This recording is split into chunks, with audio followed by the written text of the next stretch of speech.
Ugh.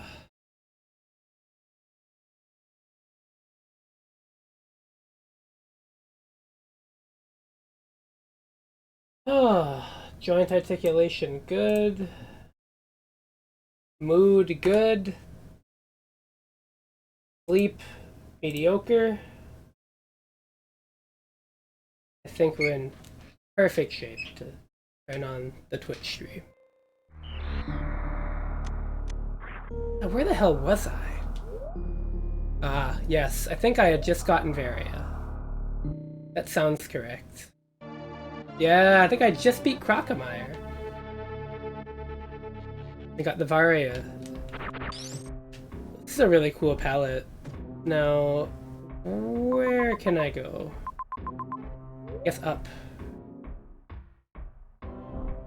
I beaten Crocomire. I don't remember what I got for it.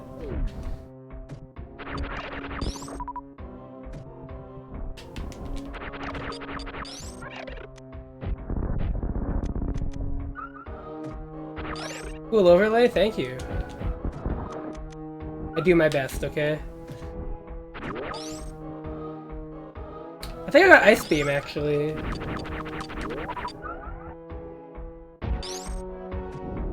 Or, I don't even remember. I actually don't remember anymore. Damn it.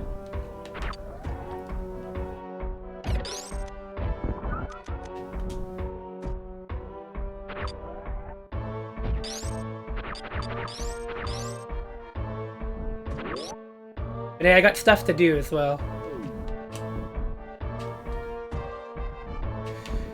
I really did think about doing more Dragon Quest, because I've been really enjoying that.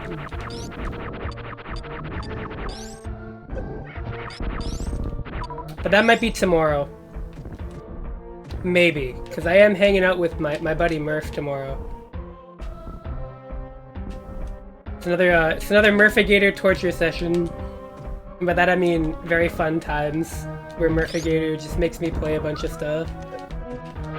He seems to really like having me do that. Yeah, I have to say I'm really impressed with 11. What I might do is install some mods, because, so the version I'm playing is the Definitive Edition, the S version, which is a port of the Switch version, as opposed to an improvement to the regular PC port. And but that means that, like, the models are less good, there's a lot of other things.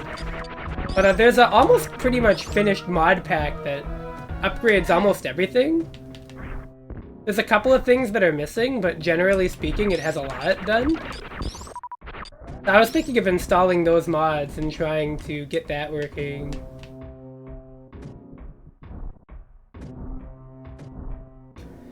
I mean, I did do jumping to conclusions, that, or Game Center BS, that is true, but like...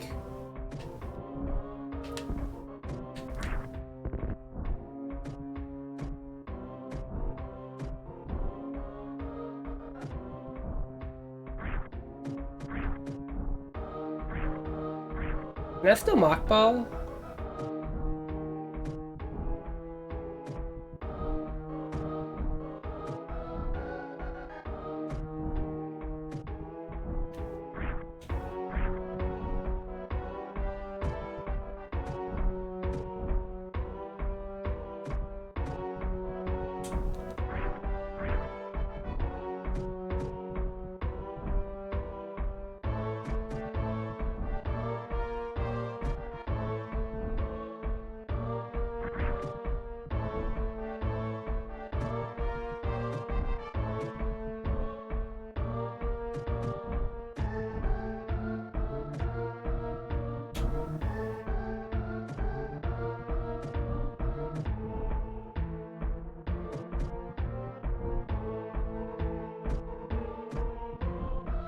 What the fuck?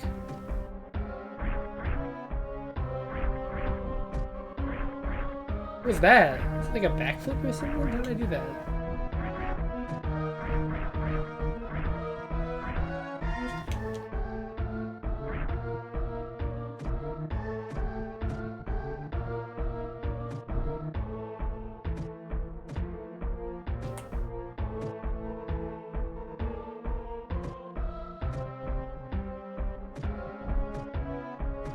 There's a backflip. What the hell?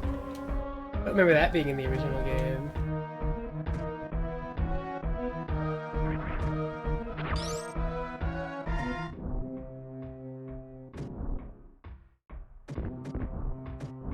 I wish I knew what the intended solution to that was, but...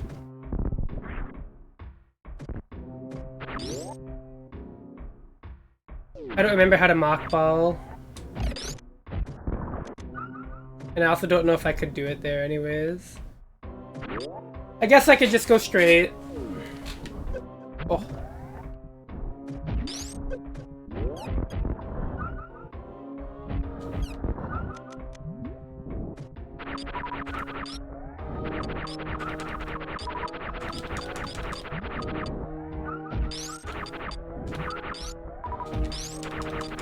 I've got to say, the one thing I'm really surprised about with this hack is just how fast I've managed to get through it.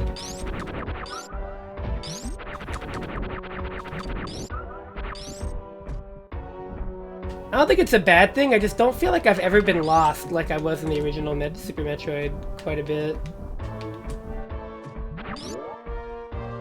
Like, finding my way around here has been pretty convenient. Oh!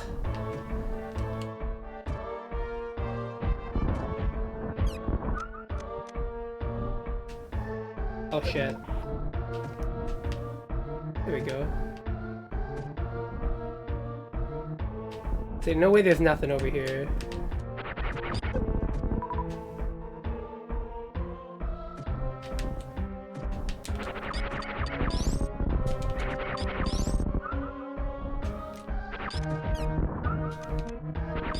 I can't go in that door.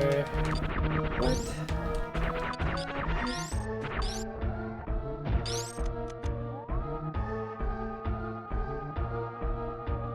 Nothing? Hmm. I wonder how I get in there then. Oh well. No use thinking about it too much. Oh yeah, I got my Switch 2 pre-ordered. For anybody who didn't catch on the Blue Sky, I did post about it. It is all ready to go. Basically, I go pick it up in June.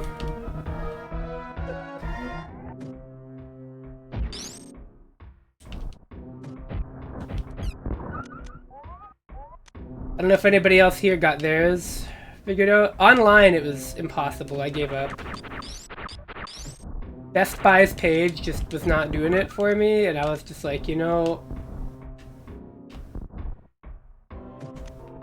There was a certain point where it was definitely more effort than I wanted to put in for a pre-order for something, so I just went to the store, and it turns out the line was really short there. What? What is this? Agility ball! Up on the prey station? What is agility ball? Oh, you can run! Okay. That is technically a morph ball.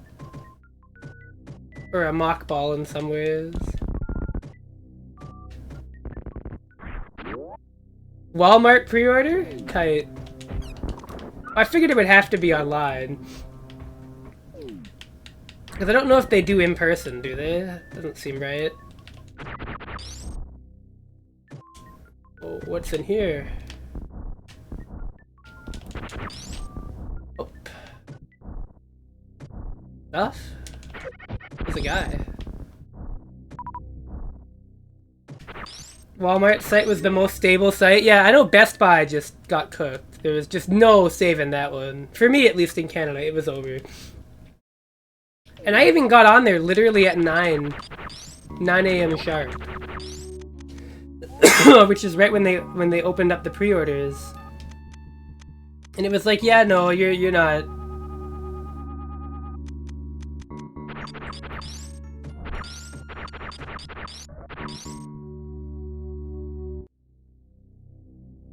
And I was like, well, I guess I'm not. Oh yeah, 'cause you're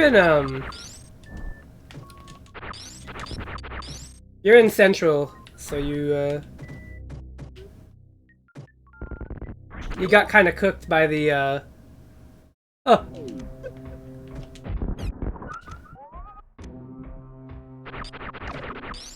By the time zone stuff.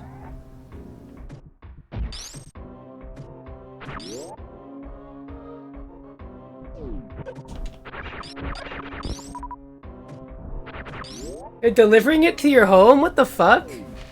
Bougie. You better hope they get it there. I have to go pick mine up. I don't get that luxury. I have to pick mine up and I have to bring ID.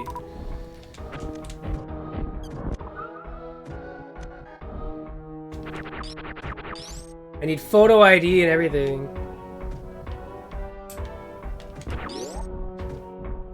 So yippee for me, Nintendo Switch launch day will be fun and not at all inconvenient, I'm sure.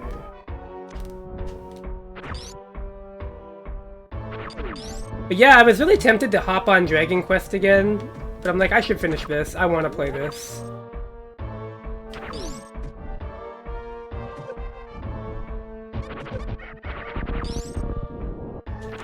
But like, Dragon Quest 11 is really pleasantly surprising.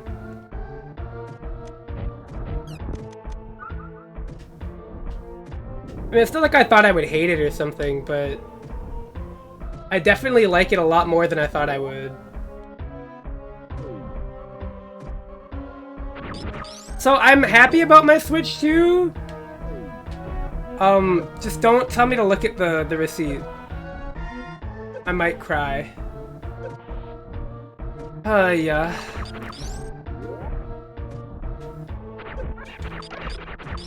Never mind that shit. I'm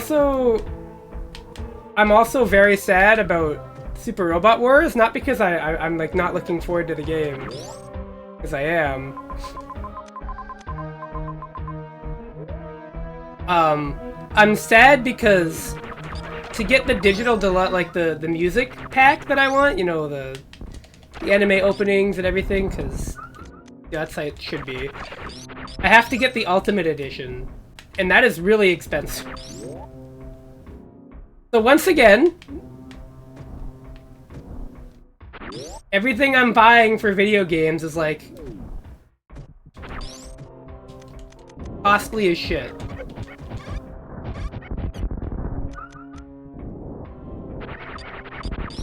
And we're not even gonna talk about Donkey Kong. We're not gonna talk about it.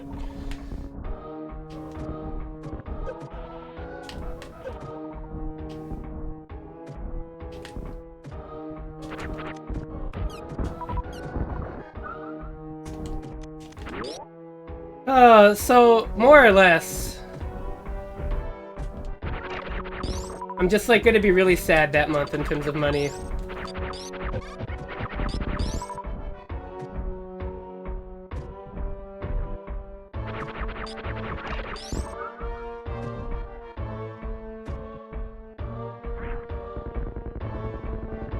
Look, I get why Super Robot Wars Y has to be that price. Oh, we got supers finally.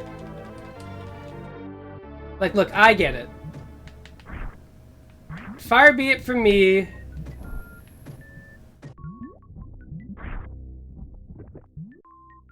Whoa.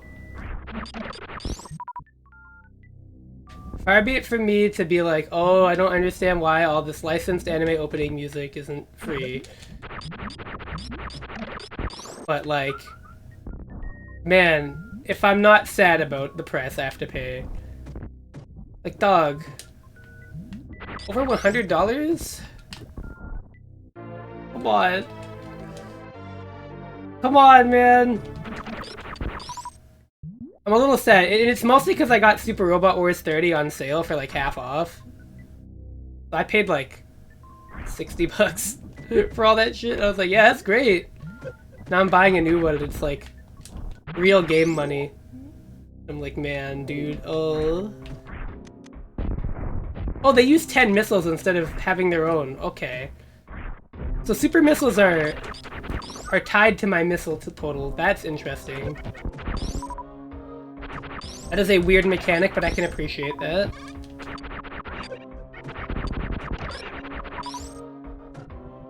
I'm guessing picking up one super missile counts for 10 then? Yeah, looks like it.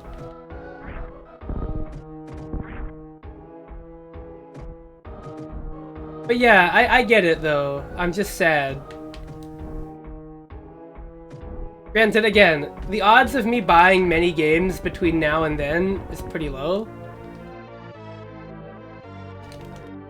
But it doesn't make me any happier about it. Granted, by that point in time, I guarantee you my yearly holiday extra money will have come in from work, and also my tax returns and everything.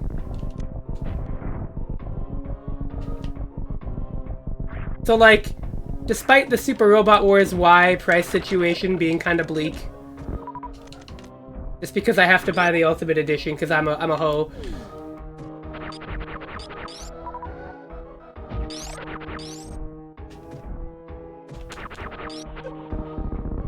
Yeah, me too, honestly. I mean, I don't buy much new games at all, really. Besides indie games, I'm so fine buying an indie game at launch.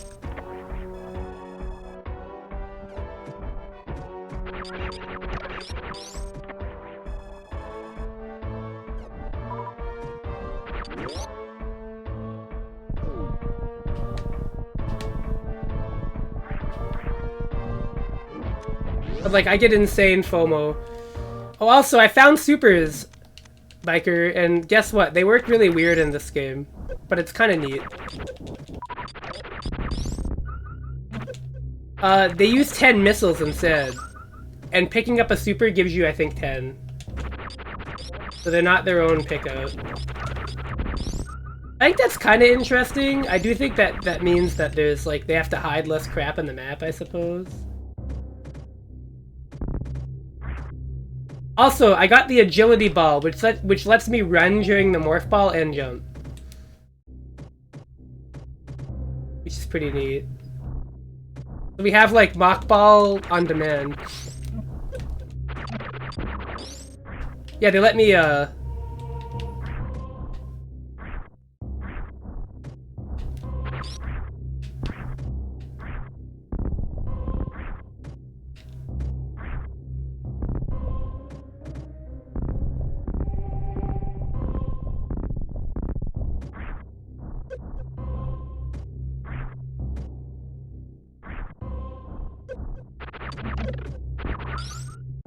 I mean, speed boost ball? Maybe!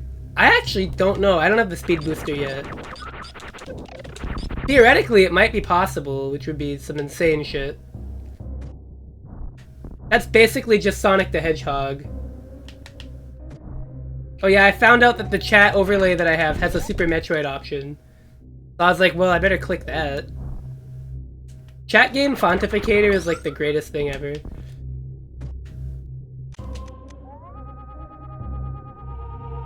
Nothing. It's just called Chat Game Fontificator, I believe.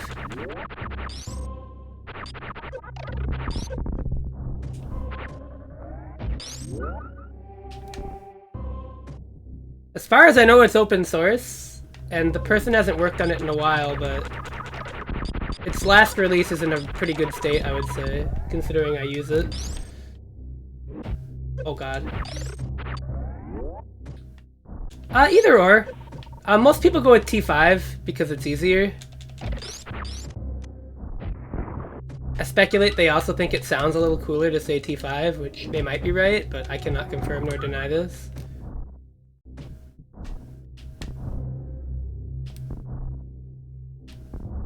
I exist in the will of the people, so whatever people want to go with, I work with. But yeah, not looking forward to new game prices. My ass does not like that. I don't like the stuff.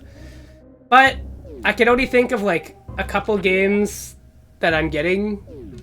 So on the bright side, I'm not like super beholden to it. I know a lot of people like to buy like all the new games as they come out. And it's kind of hard for them.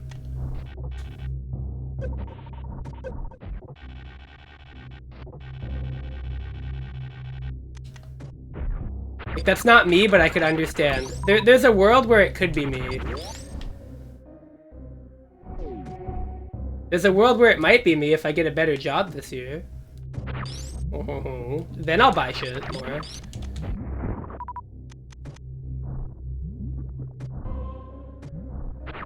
And since I'm not going to Frosty Faustings next year, I don't have to worry about income in that regard, so... Oh, I believe in you. I'm kind of in a similar boat. Except, you know, I'm just looking for better work, but... Same hat. Oh, yeah, no, job market sucks here too, don't worry. You're not... you're not, The problem is, if you're not, like, already 5 years experienced in whatever field you're looking in, it's like a fucking nightmare hell garbage gauntlet. And, like, I can't get that experience if I haven't done it yet. Like, I'm sorry. Listen, I don't know if there's any real way I can convey to an employer that if you give me computer software, I will learn it in literally a week and I'll probably do it better than people you've paid to do it for 10 years. I'm actually completely confident in that.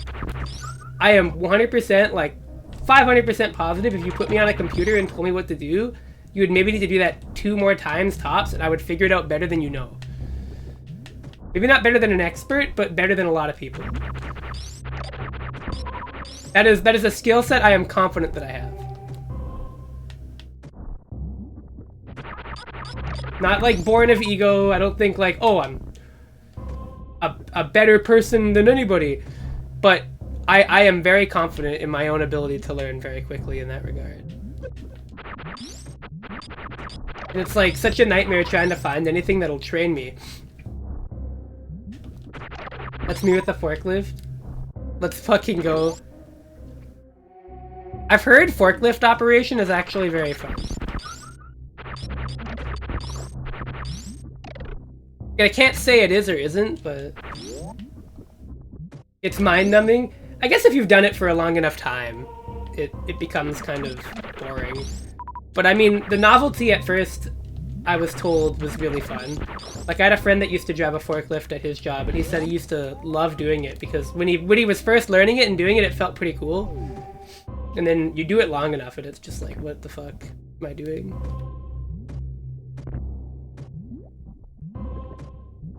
That's why I tell people when they're learning fighting games, you should stop being angry that you're not good. Because I guarantee you, you're not going to enjoy it. There's so many things about learning a fighting game that are way more fun than, like, actually being good at it. It's not necessarily, like, outright better. Like, because I don't want to diminish the, like, the feeling of being good at something, right? Because obviously that's good too. Like, where I'm at in Plus R, I think is extremely fun for me. But I also don't think people should discredit how fun it is to learn and get there, you know? I definitely believe that people undervalue being a beginner and they make it sound miserable when they shouldn't. That's like a big issue with the community. Granted, right now it's like pretty low on my bucket list of things that I wish were better about the community because it doesn't involve promoting a video game that makes me sick to my stomach. So I haven't really talked about it much because it hasn't come up in my lexicon very often relative to new fighting game events because it feels so minor. Oh my, I hate when people say that. I'm kind to them and I'm very forgiving about it. If I was a different person, though, if I wasn't who I was, the minute somebody sent that to me, I would say, like, man, I would give them a lecture instead of just telling them not to say that, you know, like, you have to have, like, some degree of confidence in yourself. You don't have to, like, think you're good, but you don't have to pretend like people weren't there before as well, you know, like, it's not like you're some kind of anomaly.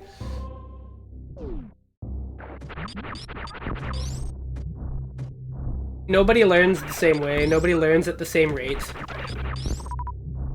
You know, it's not really a standout trait to be not good at a fighting game.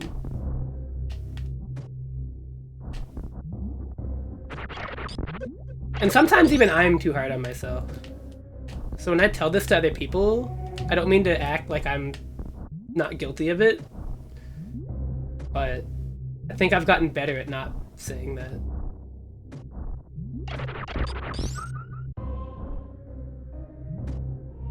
Dude, I know people don't believe me when I tell them playing Cliff, I used to not be able to confirm close slash, far slash, drill on ground hit.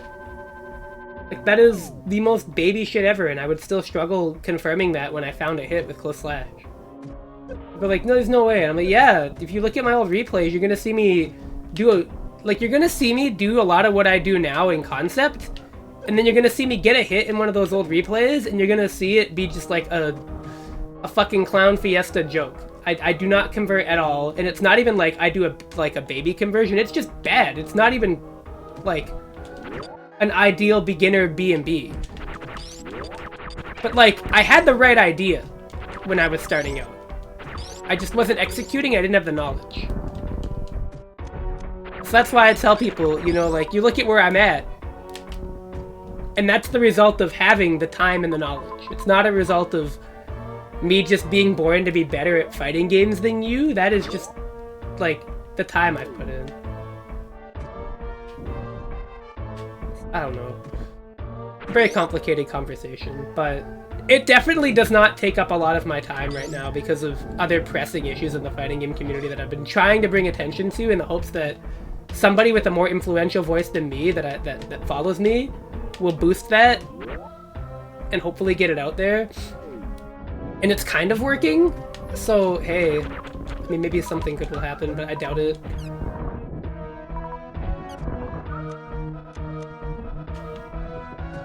I think it's gonna get really, really bad in the next few months for fighting games, maybe even like the next year or two, in terms of certain optics and other issues related to SNK's newest video game, I'll call it. I think it's going to be a while, but I don't like people talking like the community is over. I think like that isn't true. And I think we need to give more credit to the grassroots and the resilience that this scene has had. Like, people didn't survive like all these other fighting game events and run this shit for so long for people to constantly say it's over. I don't think it's over is the right mentality. I don't blame people for feeling that way, and I don't hold it against them, but I just don't feel that's the right mindset to have. You have to be prepared to be, like, harsh and constructive, but, like, you want people to be hopeful. I don't want people to think fighting games are gonna be gone in like 5 years, and that the community won't recover from this, because I don't think that's true. But I would not be surprised if there's a big shift in the kind of voices that we boost in the community and the people that we look up to.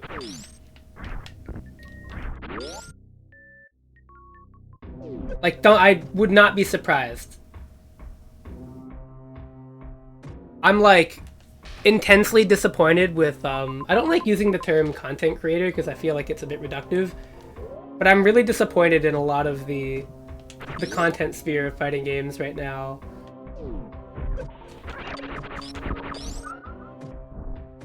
And I think in a couple years, we will probably see a completely different set of people making videos on this stuff. Because I think there will be a point of reckoning with regards to how those content creators have contributed to what is happening right now.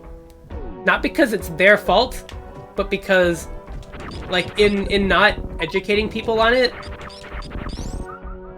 and in not being able to, like, resist the allure, it's just going to cost us a lot. It's going to send a really bad message to so many people in the community. It really is going to be bad.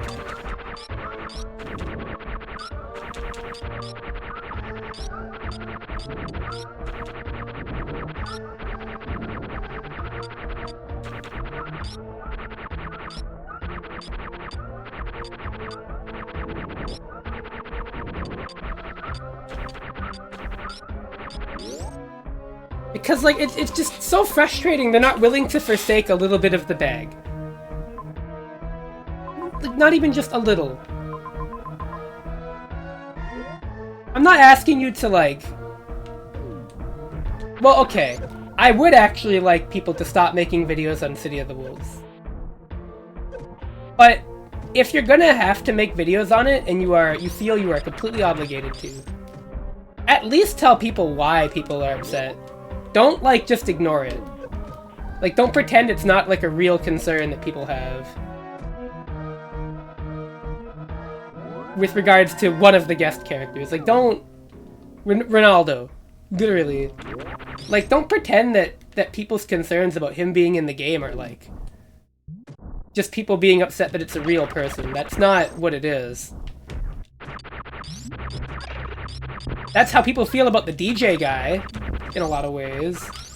But, like, if you're not willing to like, take your audience seriously and respect, like, the community, and also, like, represent the reason why people are so upset, like, you're not helping, you're literally just being a yes man at that point. And, like, not talking about it at all is honestly the worst. Like, if you're gonna be a content creator for that game, and you're gonna play it, I think you owe it to your audience and the community to talk about why people are upset that Ronaldo's in the game. If you're honest about that, I don't care if you make videos on the game. But the problem is nobody has been.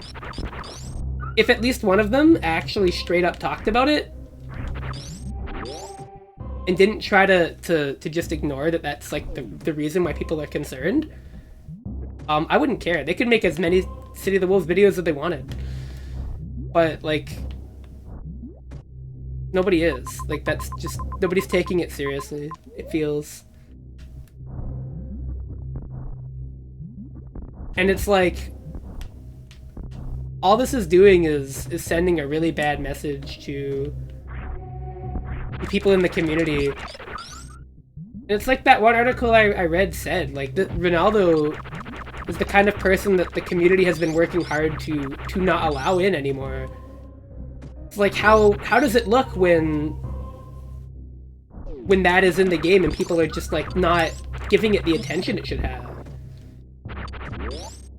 Not even just community figureheads, but other people reviewing the game and just the entire marketing around it in general. And the answer is that it's terrible. It feels fucking awful.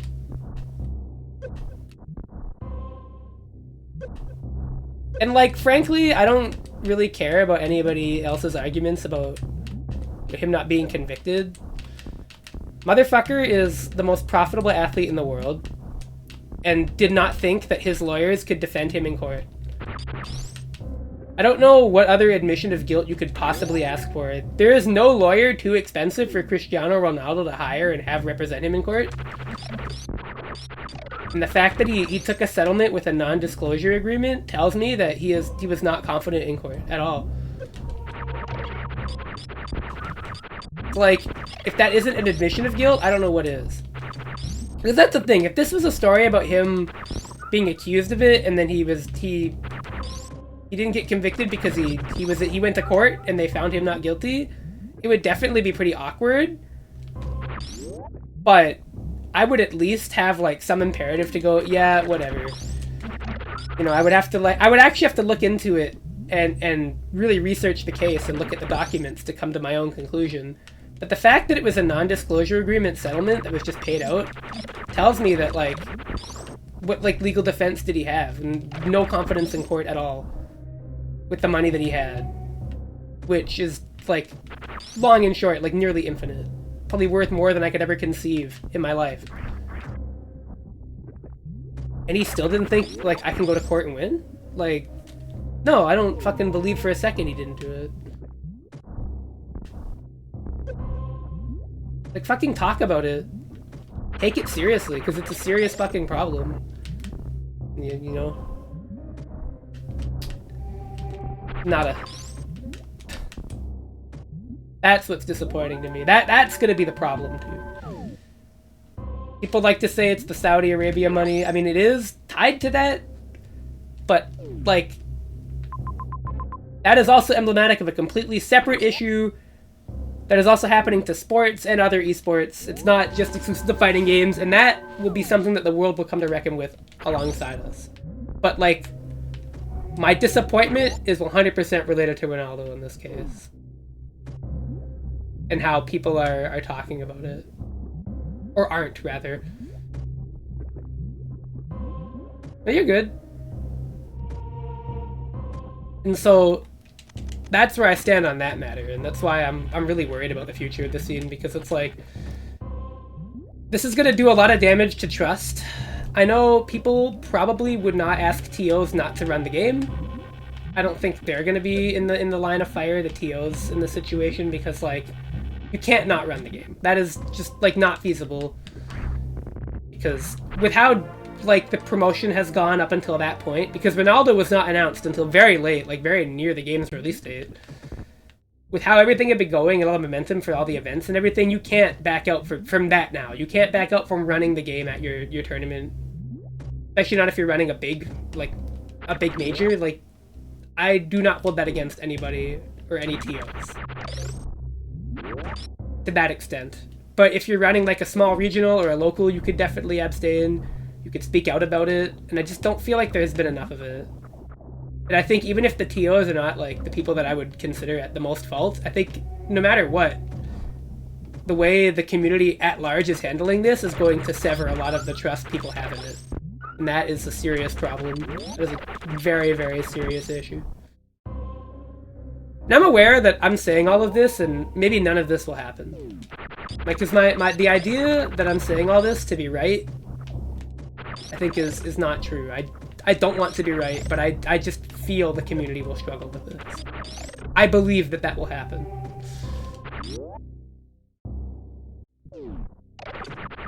I'm very confident.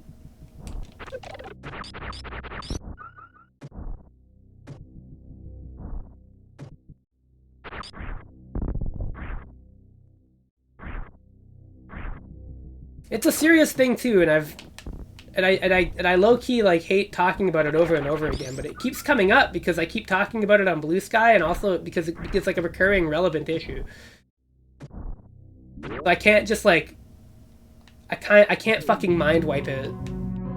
Oh yeah, that you could argue is almost still ongoing too, but I think generally speaking the community has mostly thrown him out. I think there are definitely exceptions, which is a problem.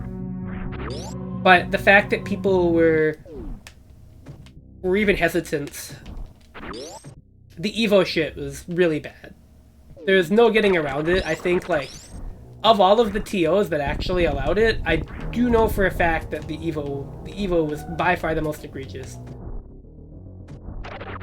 I believe most other events actually held up on that promise of banning him. Oh yeah, Kuroda was a big deal for the 3S scene. I think they handled that... Actually, I don't remember.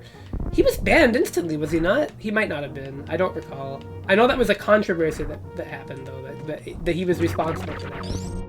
I don't remember if there was any drama about his... Not drama, sorry. If there was an incident.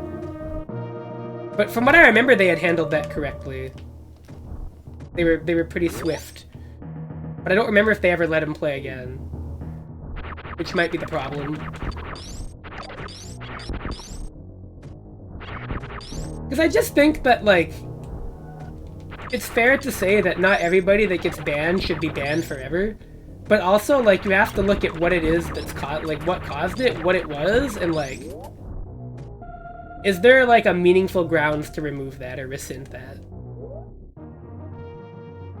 And when it comes to things like domestic violence and sexual assault, I don't think there is. I don't think it is ever worth the risk at an event with no real legal arm, so to speak. Like, the deterrence in the fighting game community is strictly social. And I think enough people have shown they don't care. To where people have to be cautious. You can't not be at this point.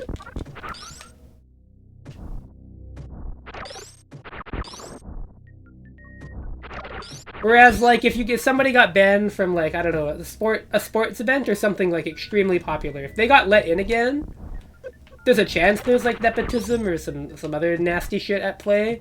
But, like, those events have like, paid and trained security people, they have a ton of legal representatives, they have all of this shit that we don't. That would, in fact, deter people from doing shit like that again if they were allowed back. And the fighting game community just doesn't have that. We don't have the money or, like, the arm to do that.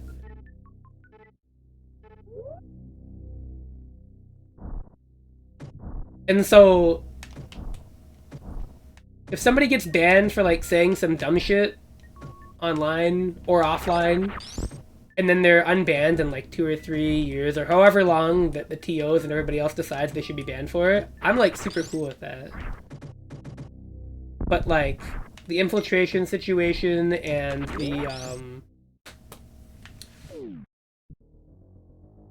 and anything like that, I just don't think it's safe. I don't think it's safe to let them back in. I'll be right back really quickly.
Right, I return. I have to take another short leave of absence. Yeah, that's what I mean. Like when it's clearly like, because like there are even people that had been in prison before, who got out on like parole or something, who are in the FGC and do not cause issues. I know of at least one. Like, it's not like it's impossible to ever be, like, barred from entry and then allowed it. But, like...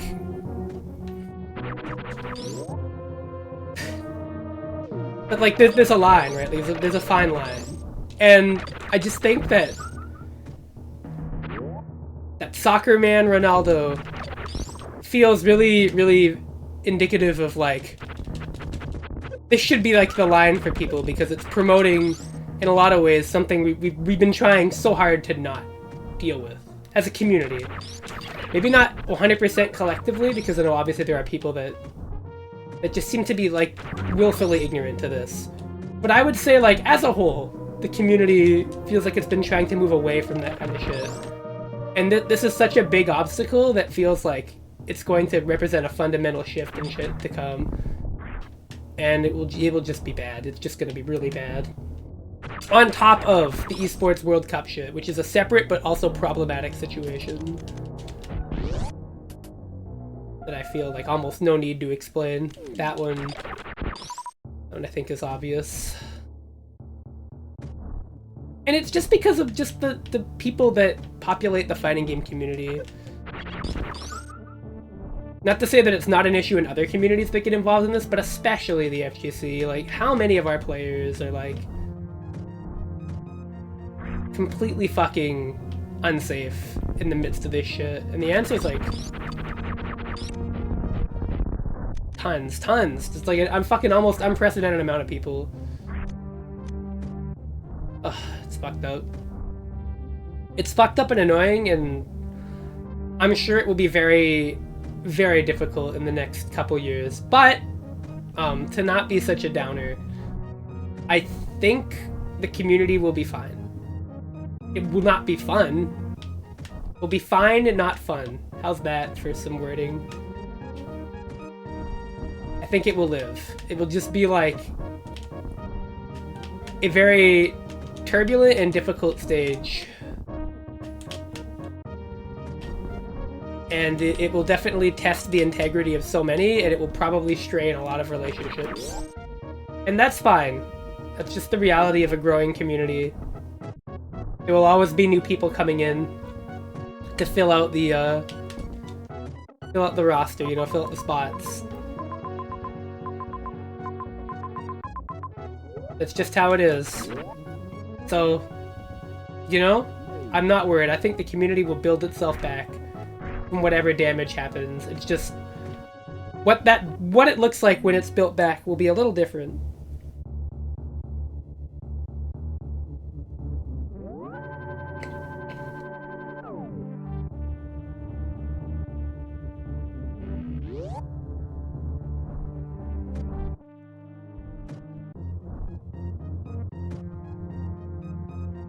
And that's before we even consider, you know, the cost of living and, like, the economy, which is a separate, but honestly equally tumultuous thing for the fighting game community. I know Combo Breaker Rick deleted the tweet, or the Blue Sky post. But when he talked about the tariffs, I understood immediately, like, how that's gonna hit the bottom line with merchandise and how Combo Breaker stays afloat. Oh, he just said something to the effect of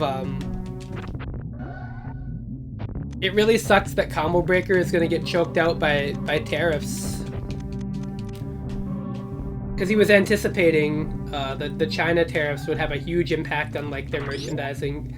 He deleted it, so I don't know if it's, like, 100% confirmed, but because he basically said that the merchandise is how Combo Breaker stays afloat, because, like, even the attendees and everything running the event with the venue prices and all that still aren't enough to really keep it sustainable.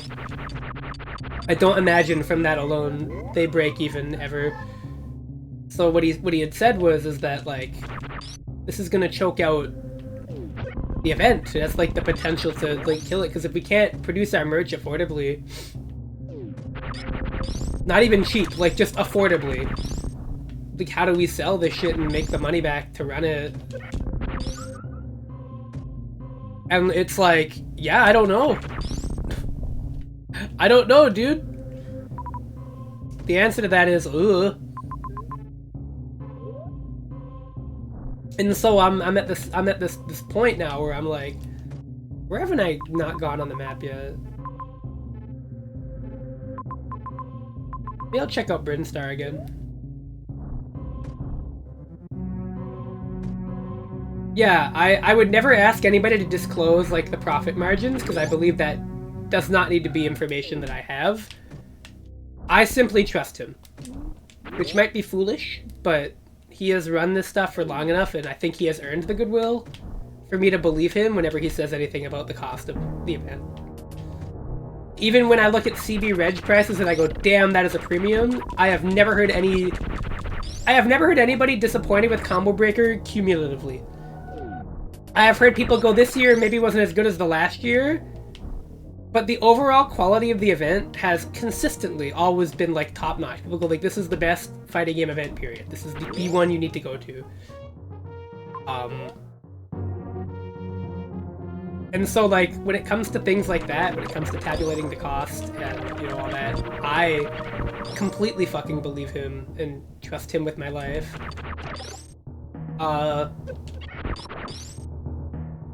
And in that regard, hearing him say that was, to me, like, Jesus Christ, this is sobering. Like, this shit actively could do so much damage. Again, I'm really not looking forward to seeing what happens. The worst thing is, though, is that, like, Combo Breaker was possibly in the cards for me this year. I in retrospect now, based on like my financial situation and everything else, I might not have been able to go anyways. But this year I was kind of poised to, you know, before the Frosty Faustings plane bullshit happened, among other things. And then all the whole, like, yeah, if you're Canadian and traveling to the United States, you are, like, actively putting yourself in danger. Oh, so, TLDR, I booked my flight pretty early for Frosties, and then the day before, I checked my flight status, and they literally completely redid my flight without ever calling me or telling me. And it got moved to like some fuck-ass massive layover for no reason, and I was like, well, if you told me that before, I would have canceled this flight and I would have, you know, bought an Air Canada flight a lot sooner. Because those changes had been made like a week or two from when I booked it. And I was just never informed, ever. So I had no idea any of that was happening to my flight. So I had to rebook it the last minute, which led to like the insane statement of it cost me less to fly business than economy because of how expensive that last minute booking was for my departure. My returns were like pretty expensive, but not that much more than they normally would have been, but the departure was insane because I had to do it like within fucking 12 hours of the flight. They did refund me in full, even sent it back to my bank account. So it's not as if I didn't make the money back that I spent on the first flight, but it still shorted me like quite a bit, like a good couple hundred. And so I was pretty upset.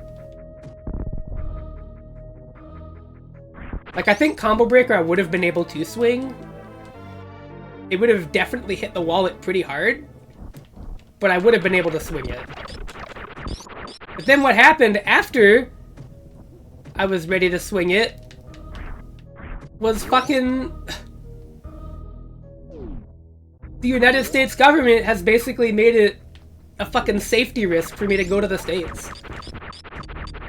Like, the fact that my government is issuing out warnings like you should bring a burner phone so that they don't search your phone and fucking detain you. I mean, I'm not going. I'm not fucking going. I'm just not gonna go.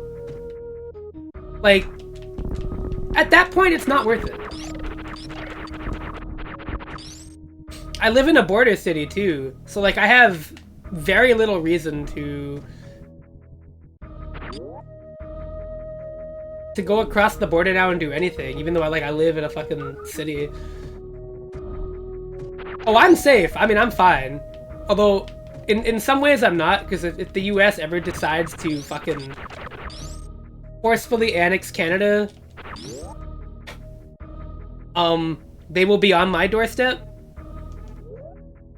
Because I literally live at the border. So that's a fun thought. But I think that is extremely unlikely, even with how they're talking.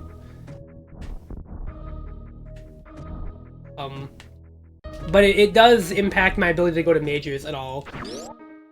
It has made me think about looking at Canadian fighting game majors if it's available for me. But it really depends. Really, really depends. But because I'm not going to be doing Frosty Faustings next year either, it does mean that my pocketbook will at least look quite nice. Because, you know, I'm not going to be spending money on travel. I'll have more to spend on me, and maybe travel to other places that aren't, like, international, so it'll be a little less expensive. Oh, you know it! Policy number 1, though, we don't talk about the price on that. How about this? I'll say what a Nintendo marketing executive would say. You can't put a price on fun. Said by the person who does not want to look at what they paid. Until a couple months later. Yeah. But yes, you would actually be really surprised, Demsong. I had to go to a retailer in person.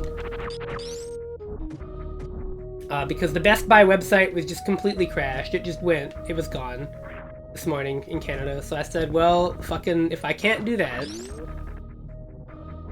then I guess what I'll do is I'll go to, like, a gaming store in my city and just fucking order it there. So I did. And unbelievably, locally, there was a line of, I have to say, like, less than 40 people. Everybody in line got one. It was completely pain-free. It took me literally an hour. Honestly, the easiest console launch I've ever pre-ordered for it.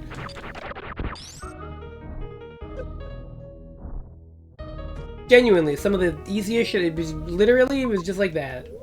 So it's really funny hearing people like, I fucking fought through like the bloodbath of the website or like the pre-order line at my store, and I'm like, dog, I just went in and I got it. All I got was the unit itself with Mario Kart and the Pro Controller. And looking at the price of just those two things, I said, yeah, I think that's fine. I think if I wanted anything more, they would have to sell a kidney. I say completely locked into the purchase of Donkey Kong in like a month, but don't worry about that. Don't worry about it. That'll be after I sell the kidney.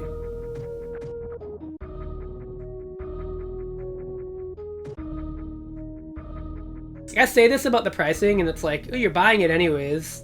And you're right, but that's because I write for a Nintendo website, so I'm kind of fucking obligated. I don't really have a choice, unless I just go tell them, yeah, so I can't write about anything that's coming out. Obviously, no.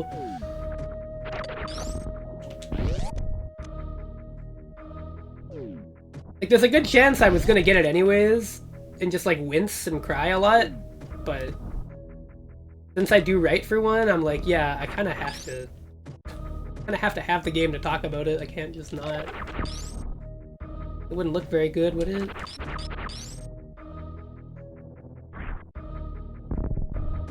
I cannot, no. I don't, like, work for a really big outlet that has the money to, like, give us company credit cards and shit for, like, Nintendo games. As much as I wish we could. I mean, it's hard enough for the guy running the site to... because he's got a wife and a kid. And he does pay us, but, like...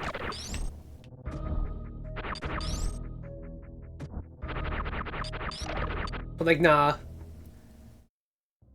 I mean, honestly, Games Press has been less exclusive for a while now with regards to this stuff, so I'm not really shocked that a small outlet can't manage that. I don't hold it against it.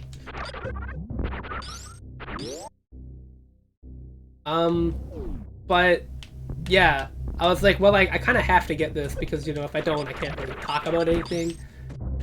But, yeah, not a big fan of how much I paid, but it's okay. Memento Mori, at the worst case scenario, in my head, is that even if I don't get a lot of new games, it'll play all of my old Switch games just fine. And I have a lot of Switch games, and it's not like original Switch games are gonna stop coming out anytime soon. From the sounds of things. And eShop stuff still exists. Like, there's still a fucking ton of things to do. Like, I don't have to worry about that kind of shit. I think I will be okay.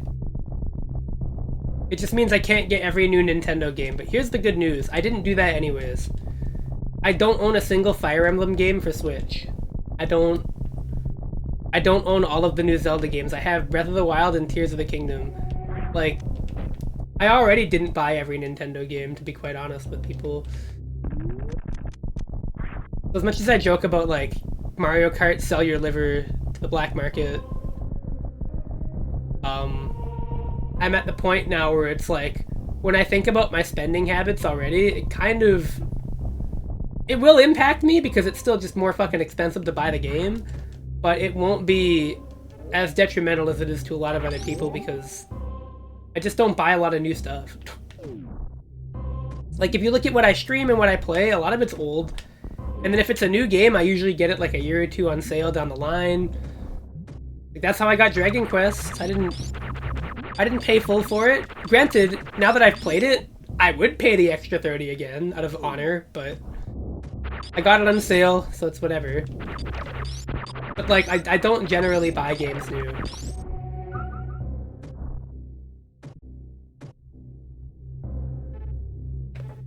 Nintendo games are like the only time, and it has to be one I'm really, really interested in.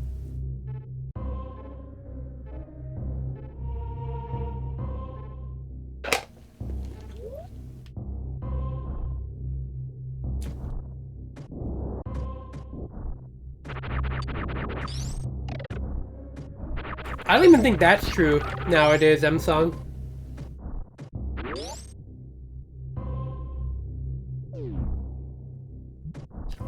In my opinion, the games that are most worth getting at launch are like single player games where you're confident that it'll either have only a small amount of DLC or just none. And that you're really interested in. For me, like Donkey Kong, perfect choice. I'm literally only getting the Mario Kart bundle because I feel like if the option was presented to me for this Mythical Switch 2, right? And somebody told me, oh, like, how do I put it? And somebody told me, you know, do you want to play Mario Kart? I might not say yes right away, or say, yeah, I want to play Mario Kart all the time. But when I look at the price of Mario Kart, especially in Canada, holy fucking shit, and I look at the price of Mario Kart if I get the bundle, I'm just like, there's no reason for me not to spend the extra, like, $50 on the bundle. Because Mario Kart will, I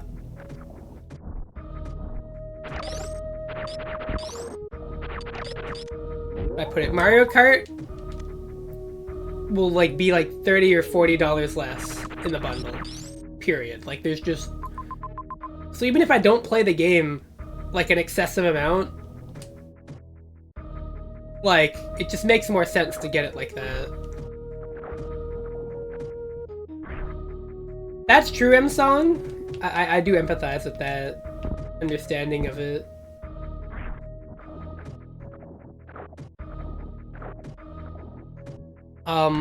But, like,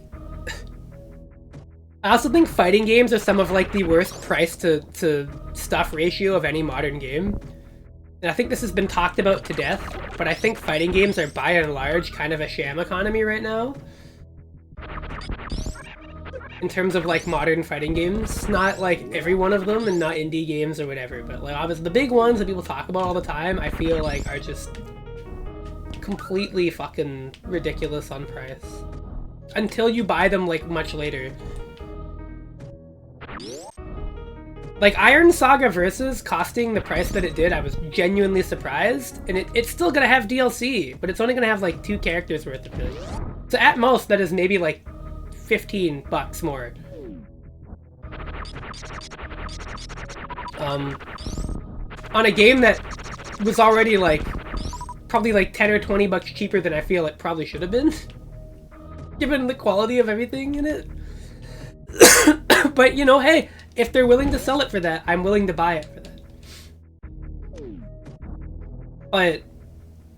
And then you look at something like Street Fighter or Guilty Gear, and it's like, these are just full fucking price games, and then they have, like, just a shitload of expensive DLC. And it doesn't stop. Like, you'd think maybe it would be over, but, like, no, they want you to keep buying in. And, like, genuinely, I feel so fucking angry that I even bought anything with Street Fighter 6. I should just skip that game. I shouldn't have played it. I did not get my time's worth out of it. I genuinely wish I didn't buy Street Fighter 6. Not because I think it's, like, a bad game or anything.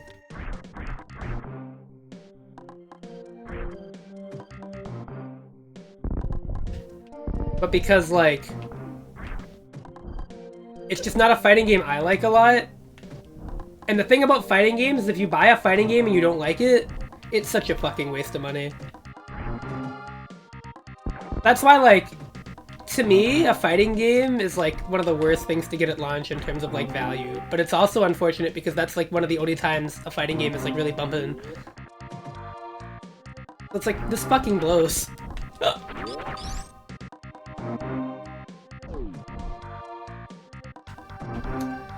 See, I don't quantify hours as money's worth. I quantify, like, experience, right? Like, did I have, like, an amazing experience? Like, Mario Wonder I probably have under 40, or under, like, 70 hours on. But, like, that is a fucking amazing game. I'd gladly pay the price I paid to have that experience. But, like, I have, like, nearly 100 on Street Fighter 6, I think. Or something like that. I played it a lot. Or at least enough. And, like, the experience to me did not feel good. It felt good very early on, and then it fucking fell off the face of the planet. When I understood what the game wanted me to do, I was like, this sucks. This sucks and it's boring. And the thing is, they could totally make it better. But will they? I don't know. The worst thing about Street Fighter 6 is that, like, it's doing the thing Street Fighter 5 did, where every other fighting game just starts doing what SF6 does, despite, like, the law of reality saying you probably shouldn't do that. Like, why does the new Mark of the Wolves game have, like, bare bones to little throw protection?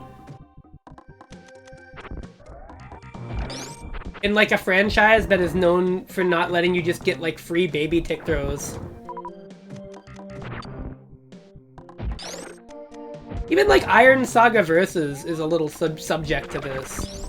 But I think, like, the fact that that game has, like, delay get up and all that, variable wake up options, a wide throw tech window, there's a lot of stuff that helps combat it. But even then, like, it just feels like... I don't know how to put it. I don't know about option selects, but they found that, you can just literally do, like, light button into EX command grab on Gato. And, it will literally auto-time a tick throw. Like, you don't have to time it. There's no, like, nuance in going for this mix-up. They have to be pre-jumping when they block your jab. Or else they're getting thrown. There's no, like, jab delay. There's no, like, micro delay that you have to, like, even monumentally look for. So it's just, like...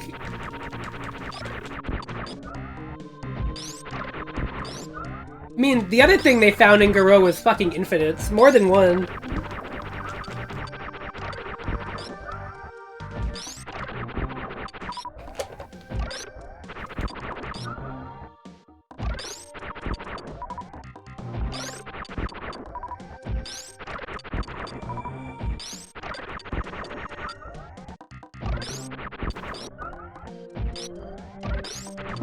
What gets me with Garou is that they made feints and everything so much worse frame data wise, and they made throws 2 buttons. And they did all this shit that makes pressure, like, less plus than it's ever been, and they made combos all about just EX move, which is just like Grand Blue. And then they have fucking some of the easiest looking infinites that I've ever seen. And it's just literally like, this move has too much hit stun.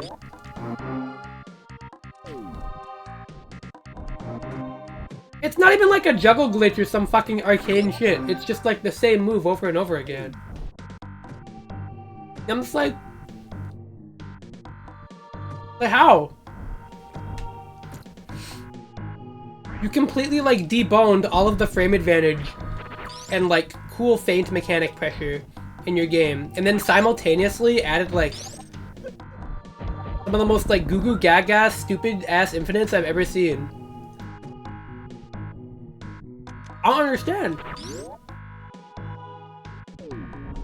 You have no throw protection. Like, oh fucking no. I probably sound like more of a hater than I want to, and I guarantee you a good chunk of this I would just completely hand wave and be pretty forgiving to SNK for if, you know, they didn't have a certain character in the game that makes me sad that that game is getting played so much. But, you know, if they didn't have Ronaldo in it. But here I am, like, thinking about this. mean, they don't have a choice, but, like, ultimately, it doesn't really make me feel much better about it being a thing. Like,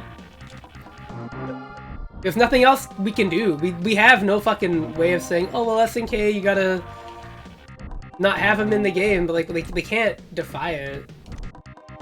So it's like, well, like, I'm sorry. I feel bad, but, you know, I don't feel half as bad as the people that probably have to look at that shit in the game and go, damn, this is a real-ass fucking sexual predator in this fighting game that I'm trying to play to relax. I did not. I have no attachment to the game, and honestly, I'm very glad that I don't have any attachment to the game, not just because I feel like the mechanics sound kind of annoying, but also because of this shit.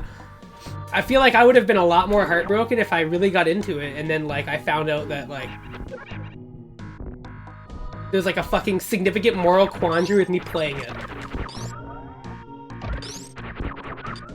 Because, like, here's the thing. Where I stood on the Saudi Arabia stuff was that, like, ultimately, if they're funding SNK, I can't really do much about it. And, like, it makes me uncomfortable, but also they can just divest. They can divest their assets, right? Like, they'll stop investing in SNK, they'll put it somewhere else. I can't really damage their bottom line. But ultimately, the Ronaldo shit is what got me to go, like, no. Like, no, I can't fucking take this and play this. Like, I can't give you money for this and play it and feel good. I don't have that in me. I can't do it. Knowing that, I can't. I fucking can't. I mean, if somebody else can, that's their prerogative, but I just cannot. And it doesn't help that the game's gameplay and gameplay decisions look a little questionable to me. I think 2-button throws do not belong in SNK games. I don't know what the fuck that is.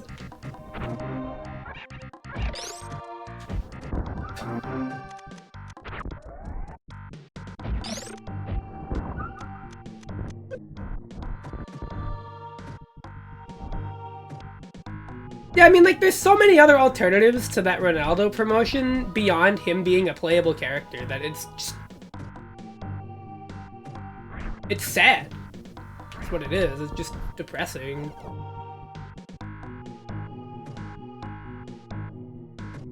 I did not think he was gonna be a character. I thought he would just be like a fucking... It would be like a t-shirt line or like some kind of weird...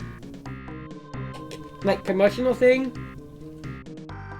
No, motherfucker is just like a full-on character.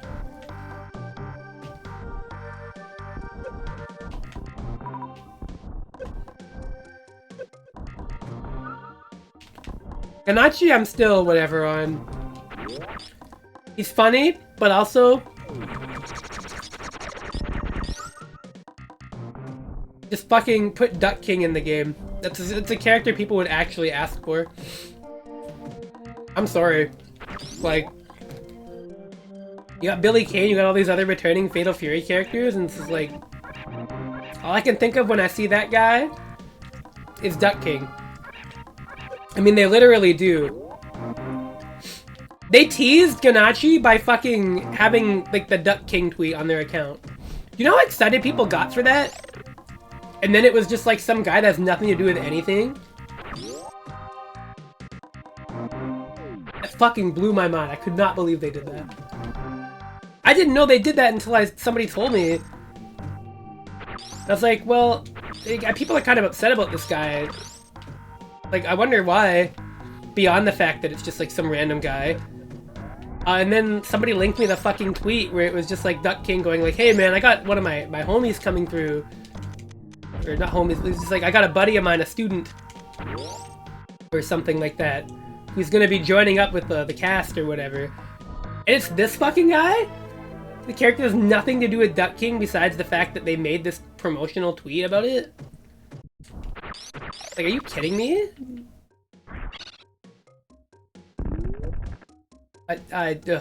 Just...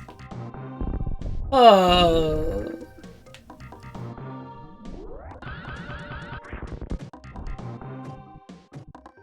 Did I miss something here? Was I supposed to get Speed Booster somewhere in this area? Blue Mare... Like, dude, there's like a million other characters they could have had before those two. As much as, you know, people are coming around on that one guy, Ganachi, I'm firmly in the camp of, like, it just could have been anything else. I'm very aware I'll sound like a hater in this aspect, but, like, you know, no point in holding back now. I've sounded like one for the past, like, hour.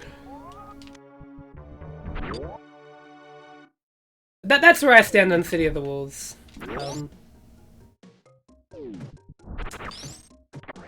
Just can't play it. And I think the thing about it that feels so bad is that, like, I can't avoid it either. No matter how many times I scream this stuff out to the heavens, I can't be somebody else's boss, and I don't want to yuck anybody's yums. Besides the people that, like, make videos.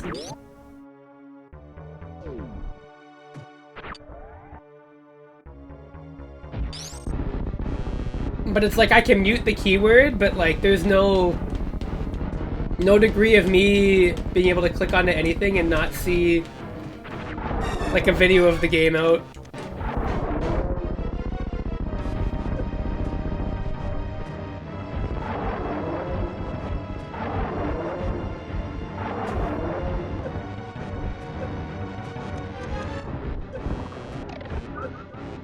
I'm just like, yeah, it is what it is.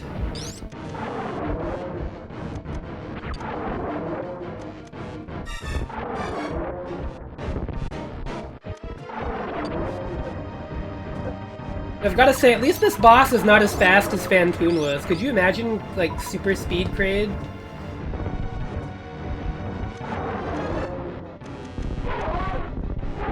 Would've been pretty funny, though.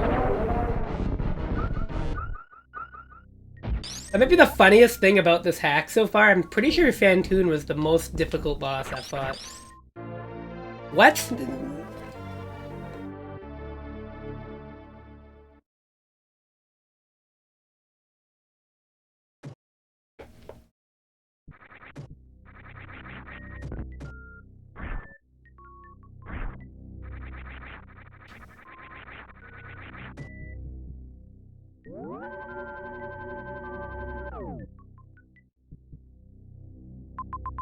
You're telling me I went through all that to get the space jump?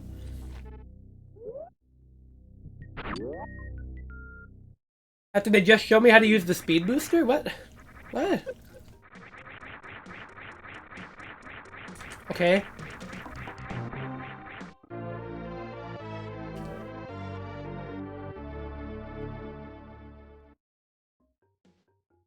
mean, look, I don't mind having the space jump. I'm okay with it. It seems like they made it easier to use. It definitely feels, It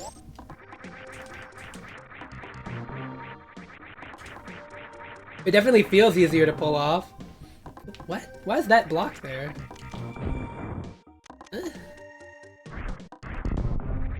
Man, I wonder what the progression of this game is like. Maybe I could have gotten supers a lot earlier. Hey, Spore Spawn.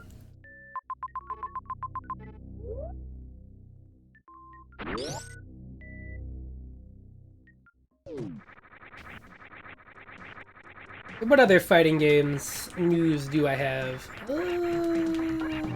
Iron Saga Versus has been a lot of fun to learn and play.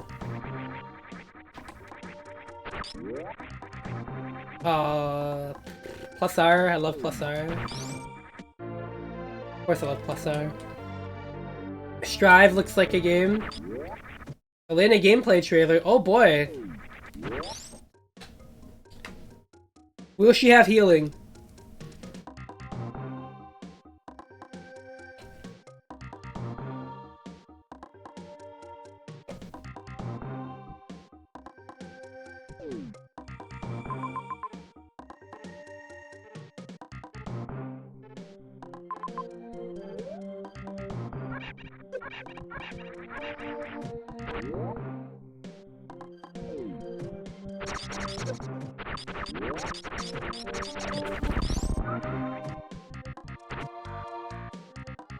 Did you have fun, M song?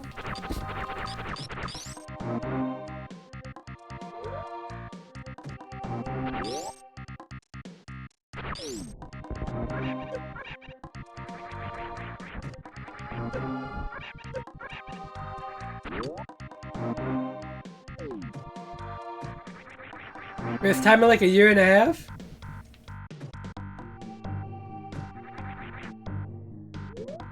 Was it enjoyable?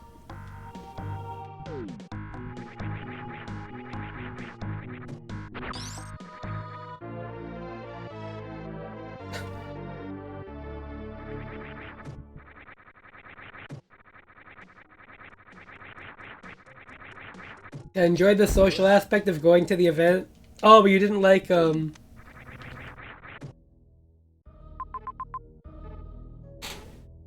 Damn. Well, not much I can do for you there.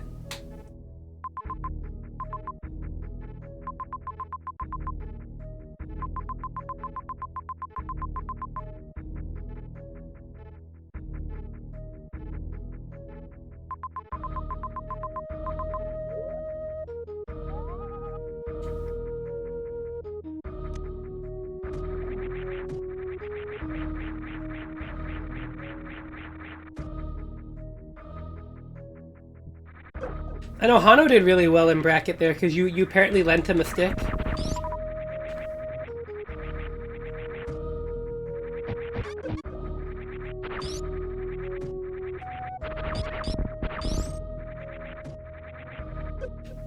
Hano beating Elvin was very hyped to me.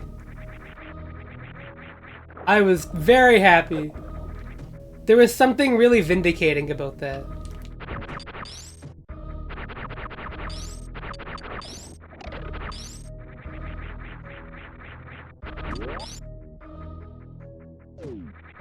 Once again, Cliff outplaces Faust at a big event. Many such cases.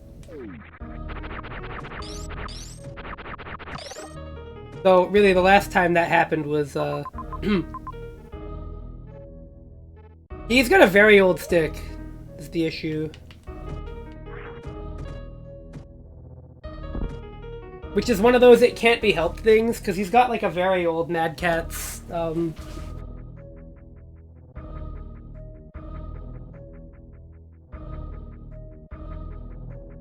But from everything else, you said the setups were pretty good. How did the Linux boxes actually feel to play on him, Son? Were you okay with them?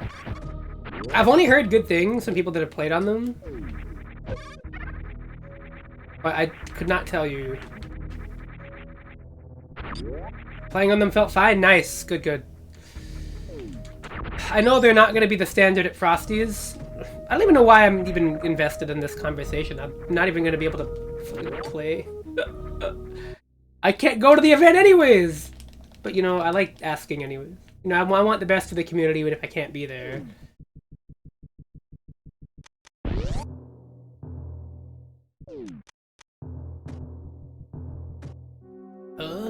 Okay.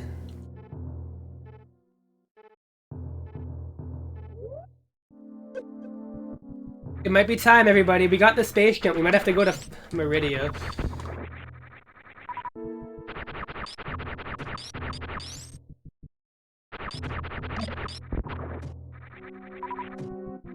Meridia with no grav.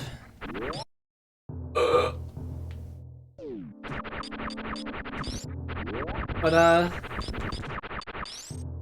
that makes me happy to hear that they were good.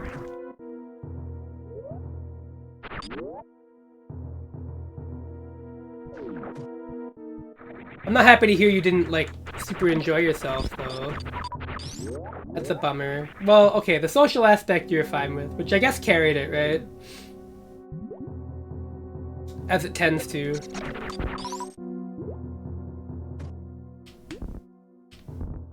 I can't even get up there if I wanted to. Because, I mean, at that point, the game is just like a vector for you to talk with people. You're not really concerned about if you, like, actually like the game. You're just playing it with people to laugh and shoot the shit about the game. Not really concerned about the...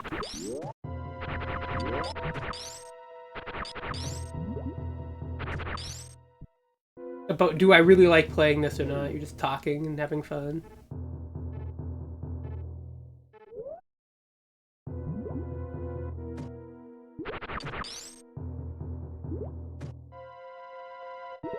But I'm glad you went.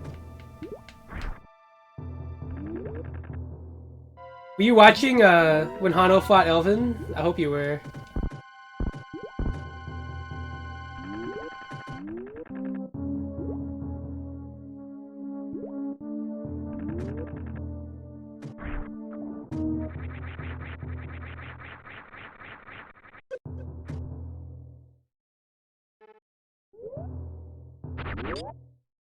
You were enjoying, hopefully you were watching that. Do you enjoy just how much the Cliff Faust matchup has changed over the years, huh? I feel like it definitely looks a lot different now than it used to.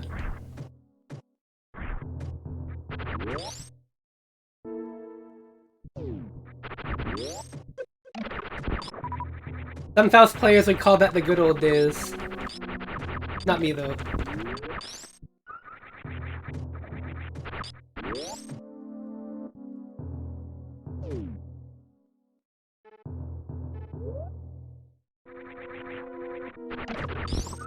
I have to be able to get to Meridia at this point. Did I miss this item up here? Let's see.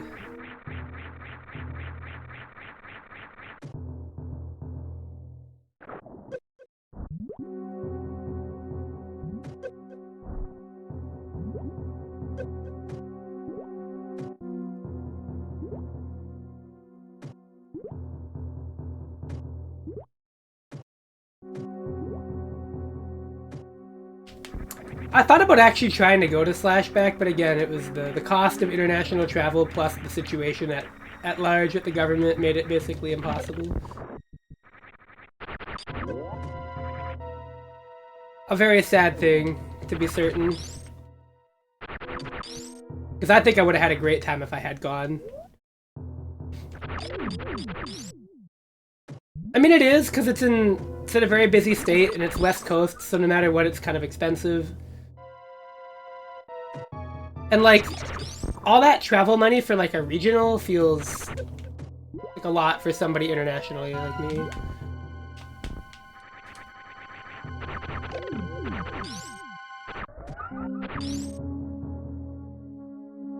When you say that, do you mean, like, the venue is just in, like, a spot that's hard to get to, or is it just,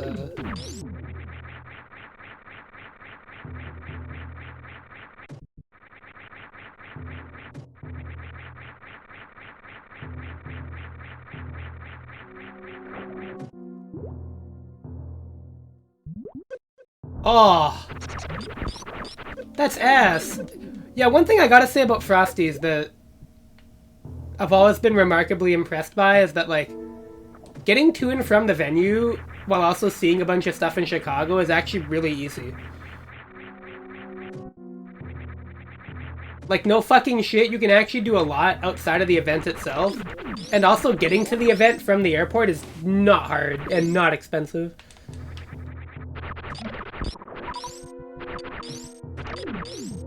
Like, it's pretty telling that people, like, actually find it worth it to just, like, rent a car to go to Frosty's with, because, like, you can travel people back and forth from that event in the airport and everything, like, quite conveniently, and the location is just godlike.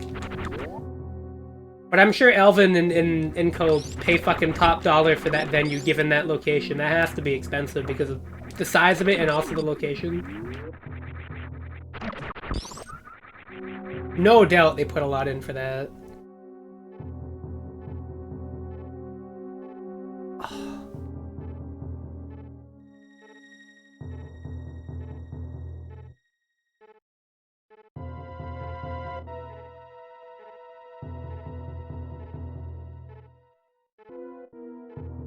You have an annoying flight in and out by going to the smaller airport.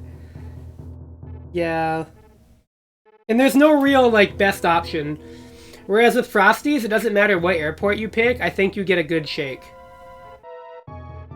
Which means, the greatest thing about that is it means you can fly into Midway if possible. Because Midway is just such an easy airport to get through security, get in and out of, at least in my experience. O'Hare wasn't too bad this go-around, though.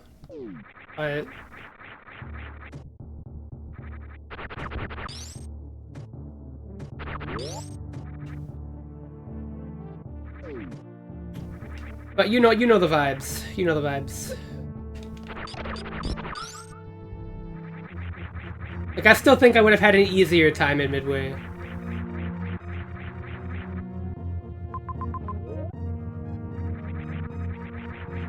I mean, it's less problems and more just like it's a bigger airport. Like, it's harder for me to get out and know where I am. Midway is much smaller.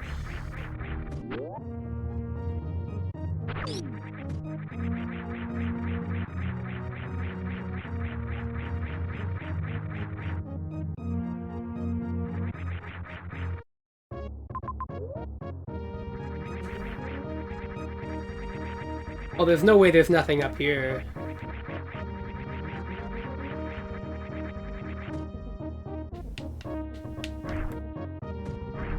Oh shit. I need supers for that?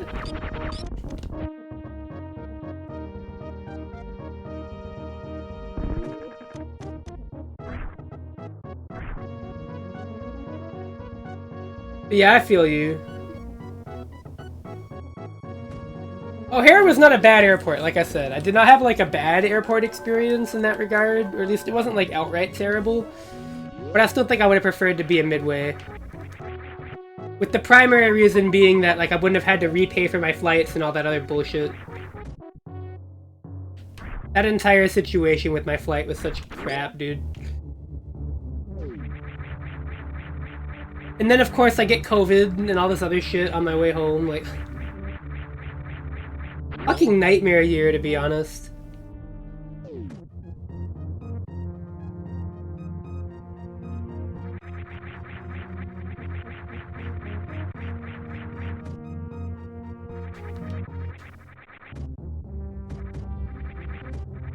But I'm definitely glad I went. I'm glad I got to play with Summit for the last time in probably a very long time. I'm glad I went. I have no regrets about going.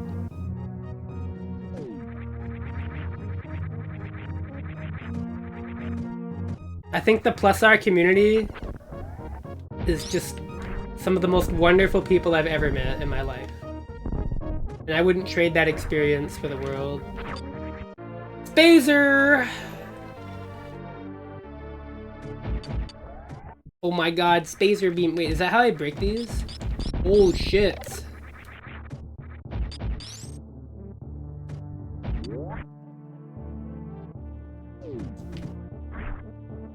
Can I see my...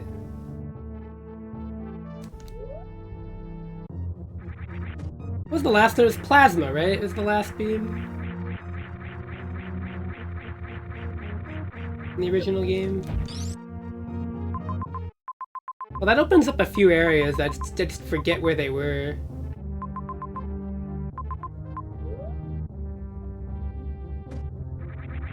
I guess if I check some maps, I could probably find it.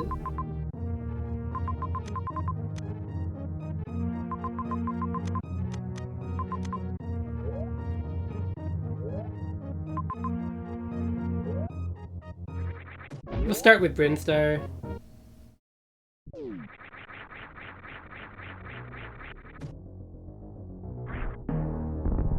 But yeah.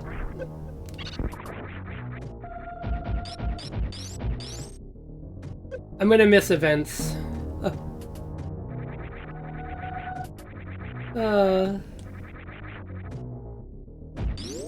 But everything else has been going good. My streams have actually been doing fine.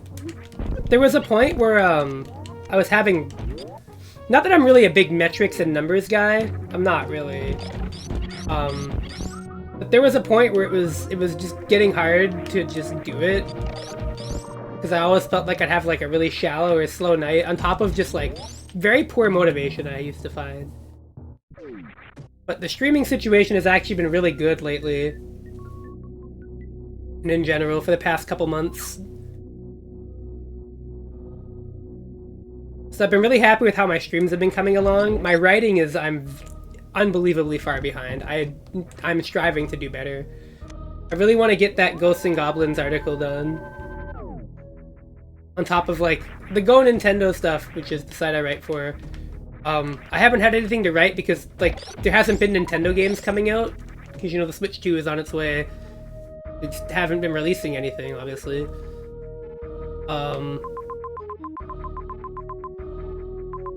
But with the Switch 2 on the horizon, I'm finally getting back into that because I'll probably be doing Donkey Kong. There's a very good chance I'll be covering that game. There's a good chance I'll be covering a bunch of other stuff. Well, maybe not a bunch because of how extensive the games are, but I will be trying to cover lots.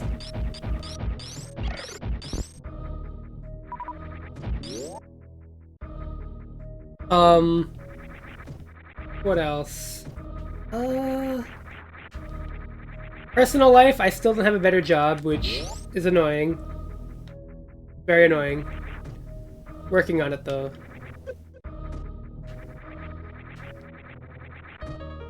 But, like, with regards to streaming and video game stuff, it has been good for me, besides the fact that I can't go to fighting game events, so I've been in an okay mood.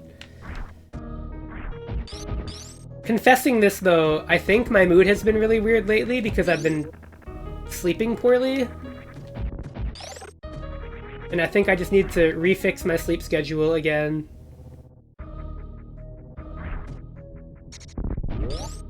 Wake up earlier and sleep earlier and better.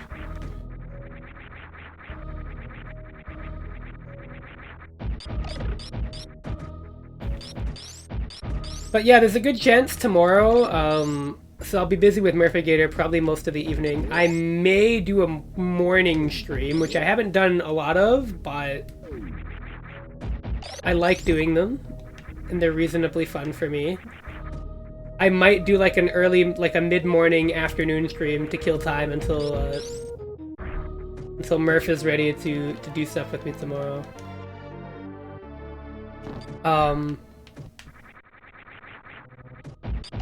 Because I have M-Song, I don't know if you saw me play Dragon Quest XI. I have to upload the VOD, I'll probably do that tonight. I've been really enjoying that game. The only thing I'm contemplating for Dragon Quest XI is installing mods that make it look a little better than the Switch port. Bring it closer to the old PC port in terms of visuals, but keep the S exclusive content, obviously.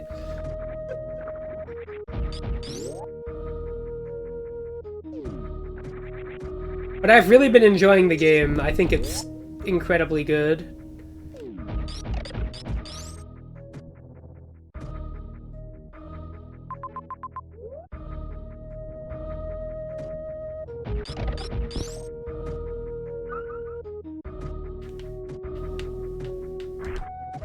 I shouldn't pretend like I'm that surprised, because everybody I'd asked about Dragon Quest XI had said that it's just an amazing game.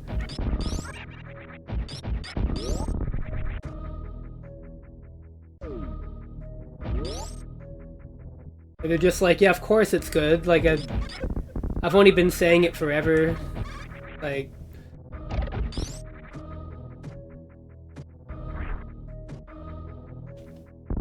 But it really does feel like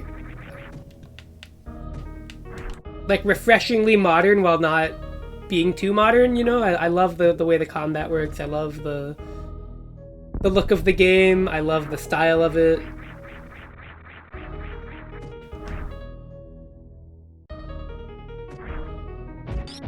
The music has been fantastic.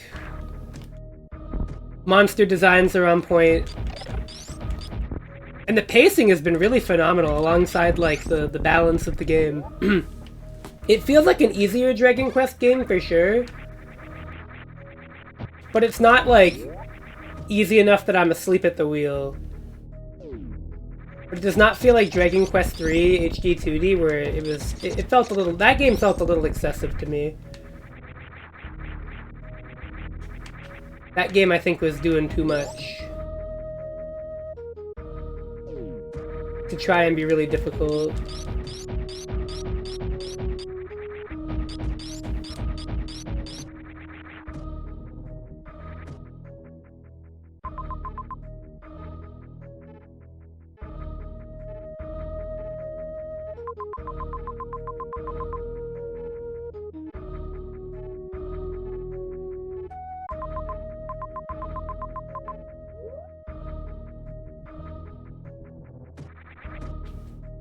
I'm gonna be really curious about Dragon Quest I HD 2D, which is probably gonna be another game I buy and stream.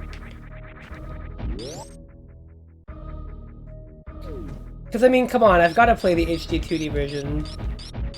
of that. Like, I've got to know how they're gonna handle Dragon Quest 1. Like, that fills me with such curiosity.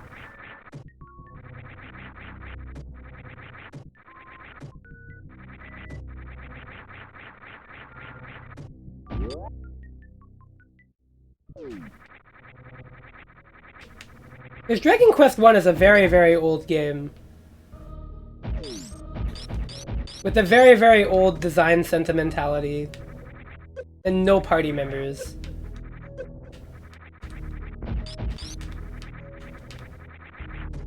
So I, like, remain curious how they're gonna make that feel good in the modern day. Like, do they introduce a party member, I wonder?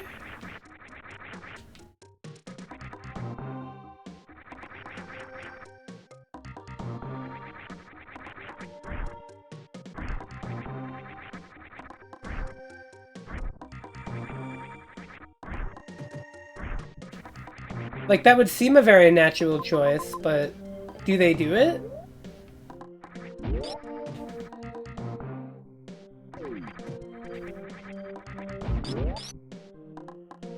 Really? That's a little surprising. Although maybe you're not much of an RPGs guy. I know you like watching them get streamed, but I don't know if you're like really like playing them or anything like that.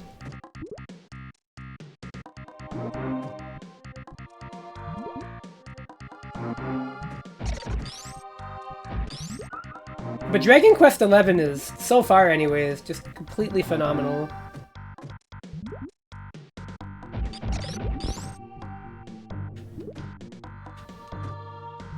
I might end up liking it more than Dragon Quest V, which is my current favorite.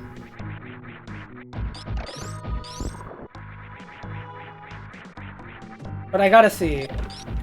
I have to get through to the end.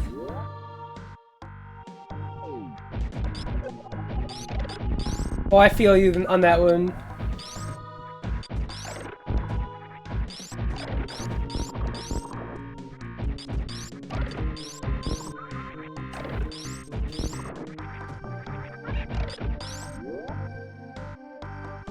I'm definitely like... long games are certainly a thing, but...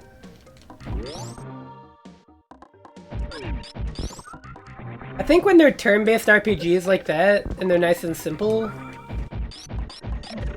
I have a very easy time staying invested because I can just play it. Like, Dragon Quest games are very much designed to just be picked up and played again whenever. And for you to make, like, nice, brief, incremental progress.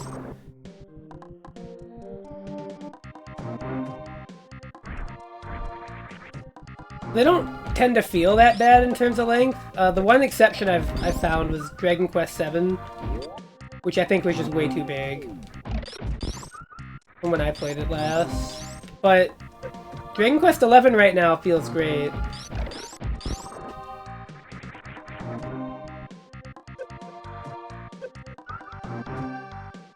Like, currently I am in love with that game.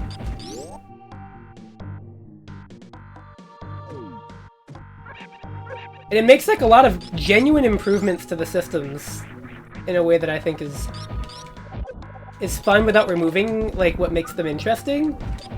Because it doesn't... The turn order in Dragon Quest XI, in the 3D mode at least, if you're not playing, like, the classic 2D mode, when your character's given a chance to do an action, they will just do it immediately. It's not like the other ones in the series where, you pick everybody's actions and then the turn plays out. So you never have to guess on speed, but you don't know what the turn order will be. The game doesn't tell you. It's still, like, based on your speed, but it's more consistent, it feels. And easier to strategize and build around. I think is the important part.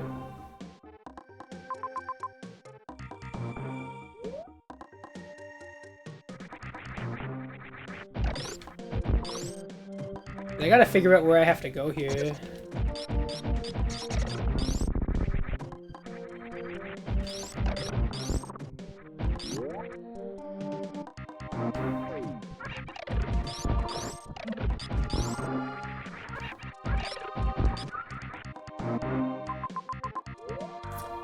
But I've definitely been enjoying it a lot.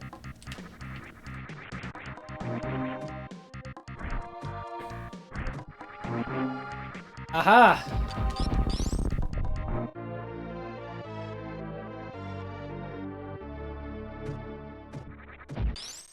Oh, what?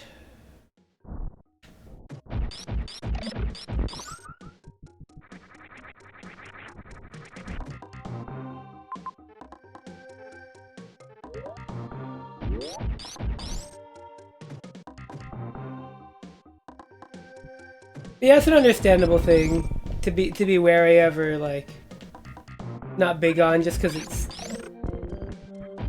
such a big time investment, and a lot of other games, you know, have not gotten less time demanding, I would say.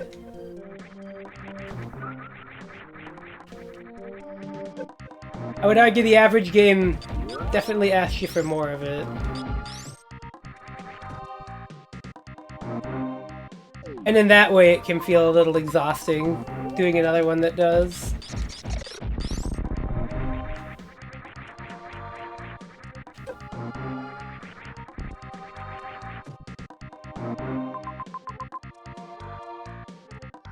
But in my heart, I'm still kind of a big RPG streamer proponent.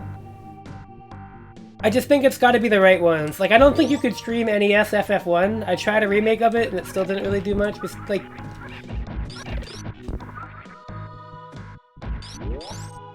I think the best kind of RPGs to stream are the ones that are fast-paced. Even if they don't have, like, even if they're long. Like, if the battles are fast-paced and things are happening at a good pace, they're perfect. The cool thing is my stream thing picked up that bot and didn't put it in my chat, so I don't have to clear my chat, but yay. But yeah, like, the pacing is really important.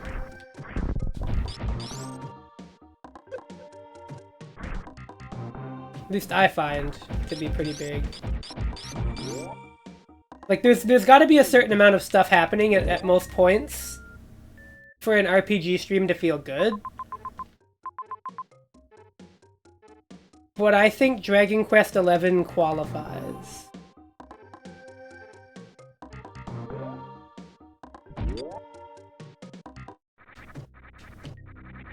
I think it manages. There's enough happening in that game.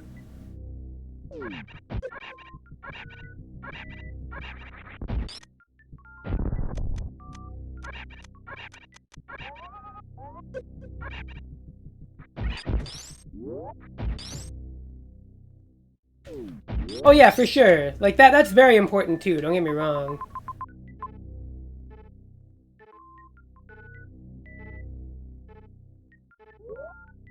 But like, as a streamer, the game just has to have enough happening to where people really, really care.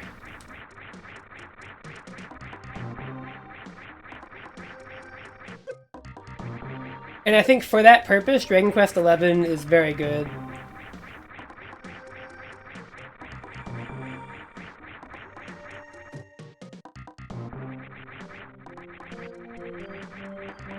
And that's why I've had trouble starting Mario and Luigi Brothership again with ARPA, and I think that might just be canon. I don't think that's happening. There's not enough happening in that game, and I don't feel the urge to replay it anytime soon. It's like a bit of a shame, but you know, it is what it is, right?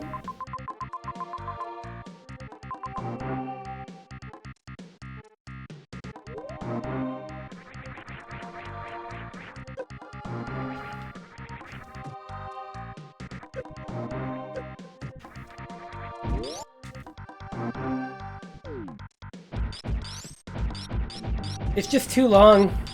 It's too long. Too long and, like, not enough going on.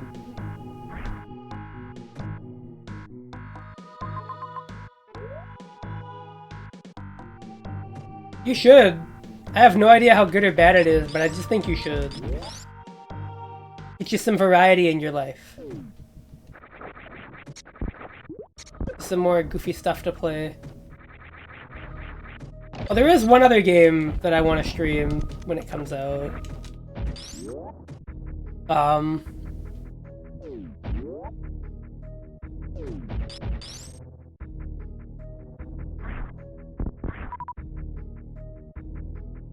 I definitely want to do,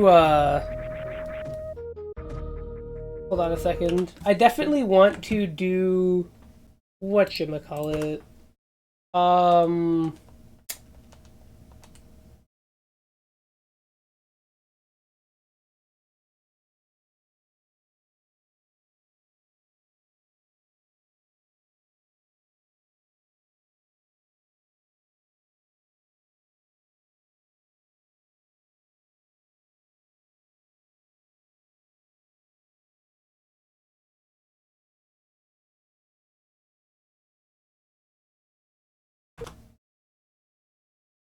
what is it called? The new Shovel Knight version that's coming out, the Shovel of Hope DX, which is going to have all those playable characters.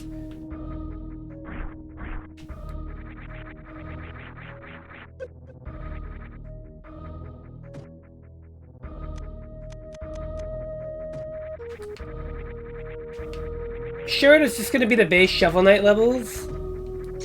I mean, the King Knight DLC, I don't need to play as King Knight because like he already has his own campaign. Oh yeah, the new Ninja Gaiden and the new Shinobi game both look great.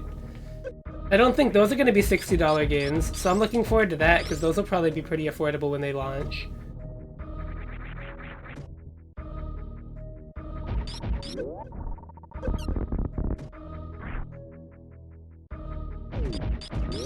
Thing is, I don't know when they come out though.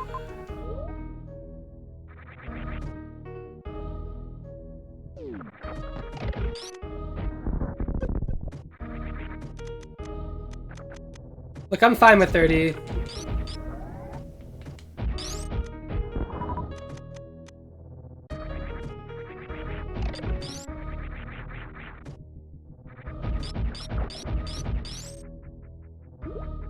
But it's like that in the Shovel Knight game for me.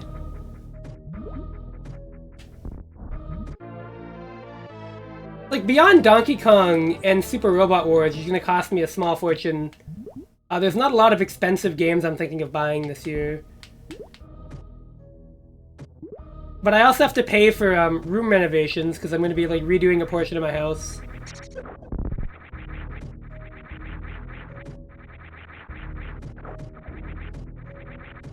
So, you know, expenses this year are going to be interesting, to say the least. But, you know, hey.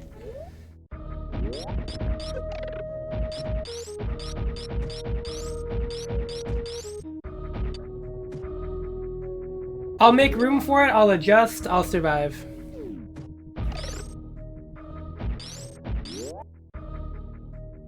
I do have to BRB kinda soon. But only for a second, and then I'll try and make more progress in this game. I really don't know where to go anymore. With Spazer, I think there's stuff in Norfair.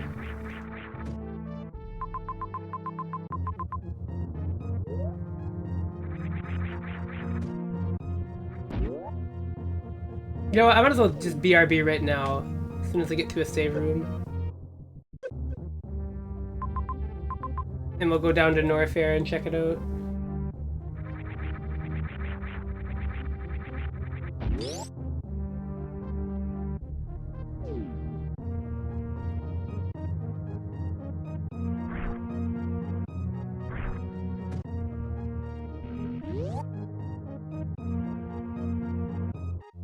Alright.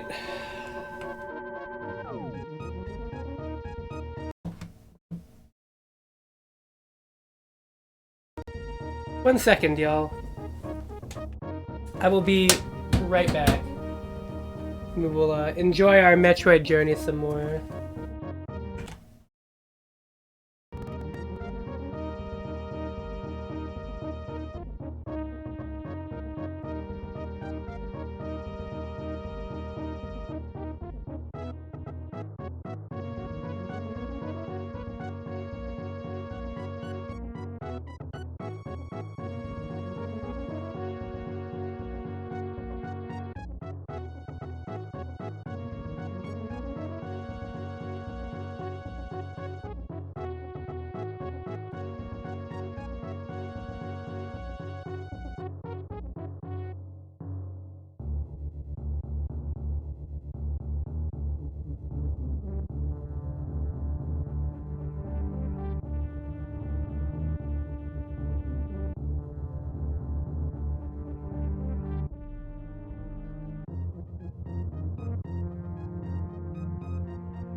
Hello.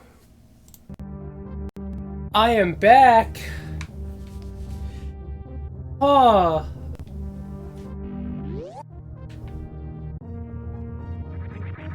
Blah. I just, the bathroom, finished up some stuff. Dolled myself up. Time for Norfair. A great area to be.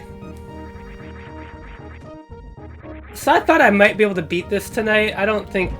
I don't know if that's gonna happen. Because I have to stop at around 8 or 9.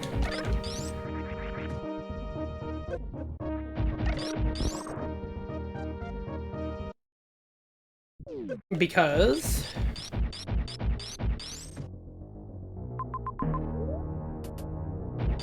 I have stuff to do tonight.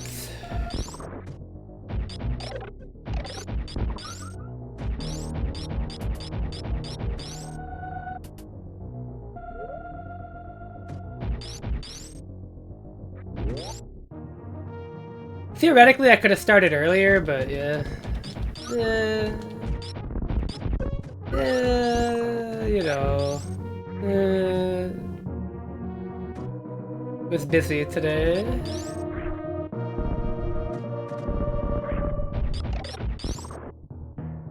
And tomorrow is my last of my special 3-day weekend, and then I am right back to the grindstone, if you will, but I'm gonna enjoy tomorrow to its fullest.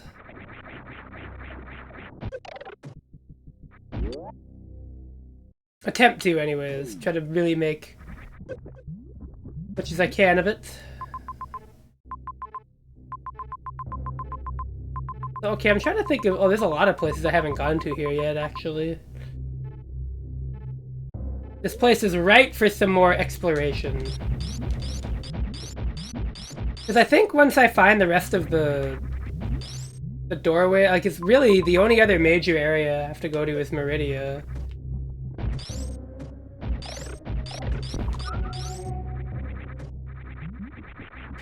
At which point, when I'm done with Meridia, that I assume would be Dragon.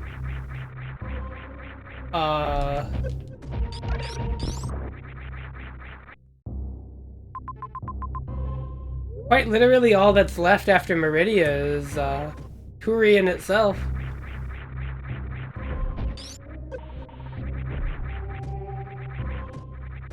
Mother Brain, and I don't think there's anything extra in this game.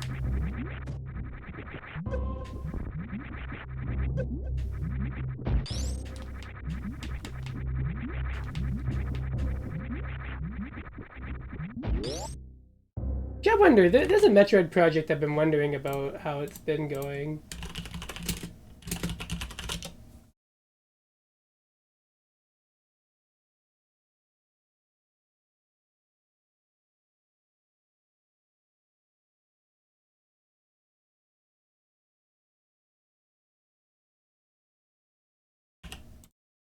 It was this thing called Super Metroid X Fusion.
Is it abandoned?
But yeah, no, I guess it's abandoned. That's unfortunate. Oh well. All right.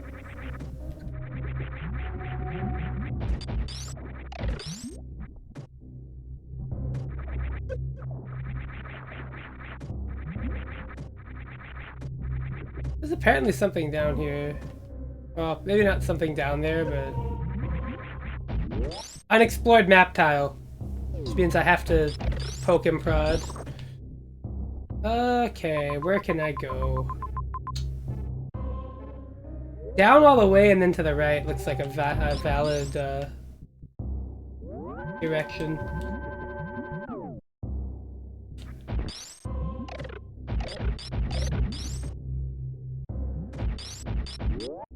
Oh wait, I feel like...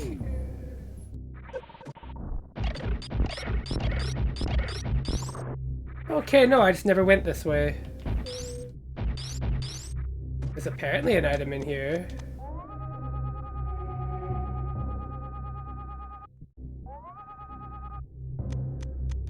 Oh. Fancy.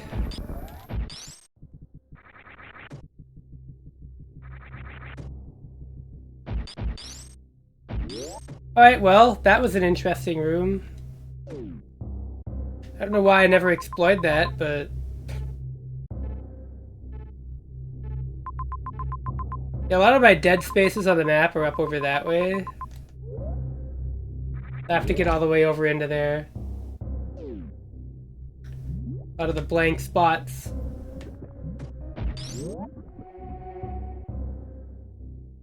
Yeah, as of today, my long wait for the Switch 2 begins. And in addition, my really long wait for the goddamn Super Robot Wars game, and... Yeah. But at least I have Dragon Quest XI to tide me over.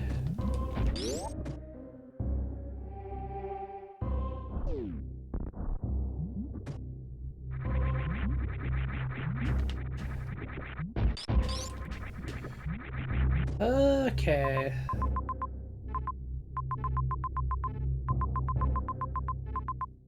I think up is the wave here. That feels like the right choice. God, I love having the spacer beam.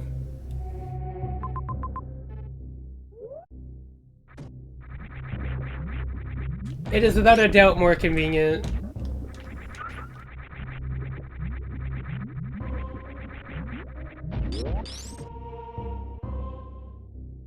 So many of these enemies I could only kill with missiles before, and now I could just spacer beam their ass and it's over. So I assume that's how you say it. I assume it's spacer beam.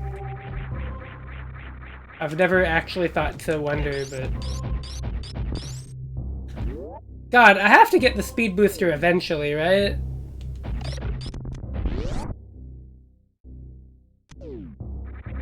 Like, that's like the one thing I haven't gotten yet. Oh my god, watch, it's over here. The layout of this room makes me really assume it's... Oh. Well, I need it. Fuck! Dude, I want the speed booster so bad.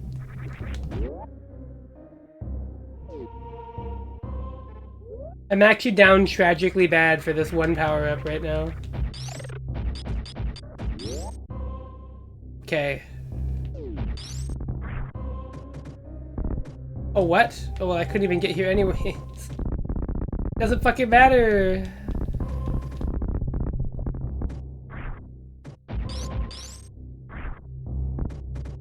Life is meaningless. There is no other way in that room. Down, I suppose.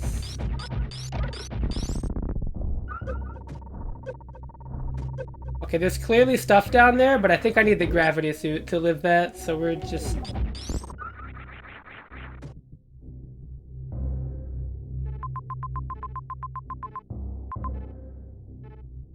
Okay, I'm gonna pray that that top area over there has like a spacer beam wall, because I don't remember where they all were. I think there was one on the Phantom ship, actually.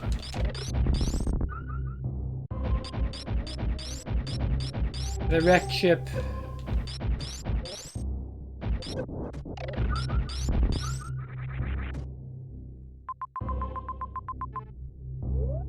There's a recharge station. I'm gonna take it.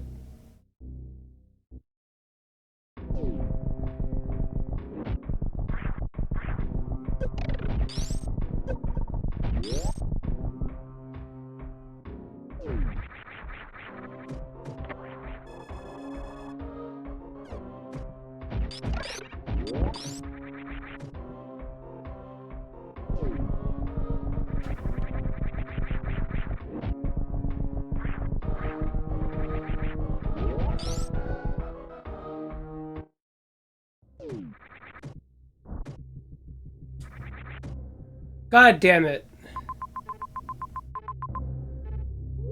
Guess I can go around though, right? I was clearly up and in that area, so...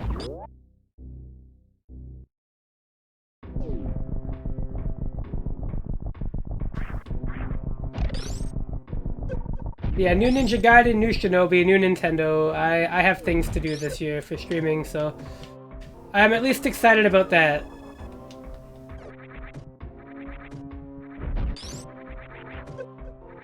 The struggle of things to do, I think, will be over.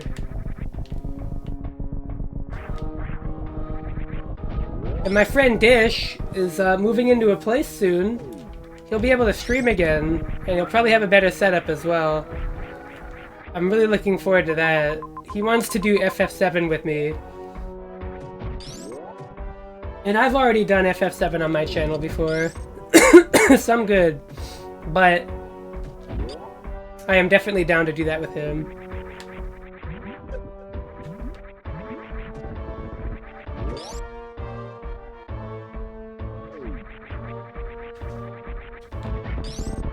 I'm curious if he's gonna get the gold chocobo the legitimate way, or do what I did and find an RNG manipulation for it. Because I definitely did that. I did not do that outright.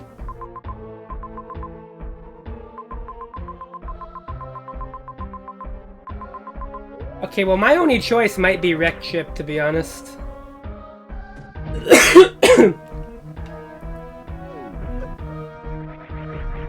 Because that's the only other place I remember those spacer blocks being.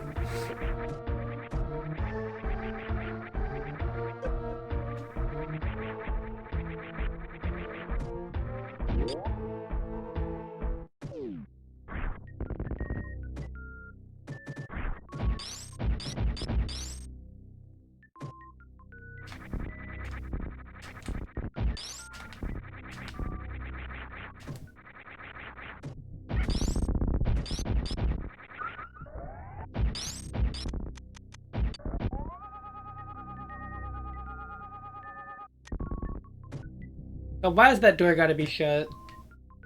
This is Meridia, right? But, like, I can't get in. I need power bombs. Or I need gate 14, whatever that would entail. Did I X-ray scope here, actually? To see if there's, like, an alternate route?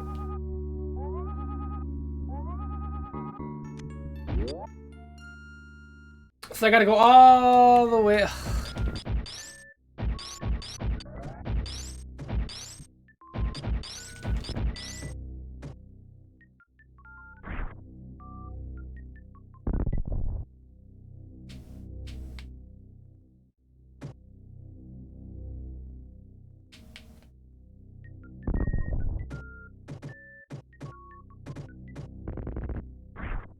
That's one of the only things that's kind of a pain in the ass about this hack so far.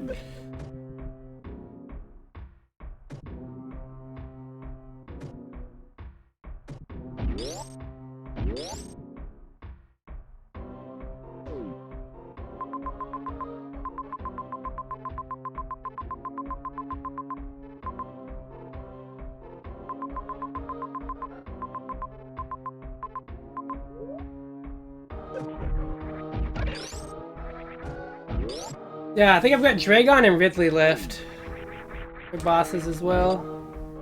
So that ought to be fun. Ridley in this game I've always thought is just...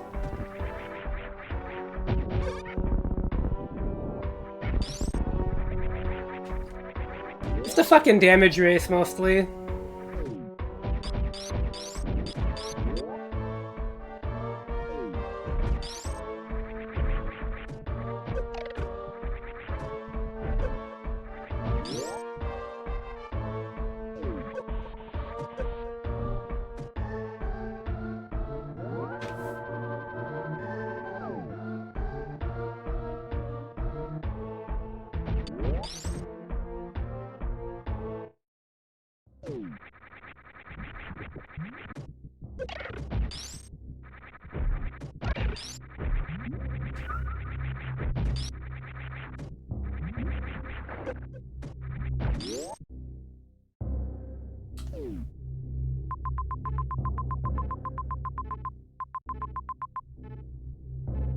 Ugh.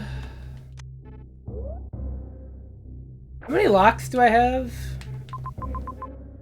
God, quite a few. I need 6, 9, 11, 12, 13, 14, 15. Okay. I imagine a vast majority of those are like in Meridia.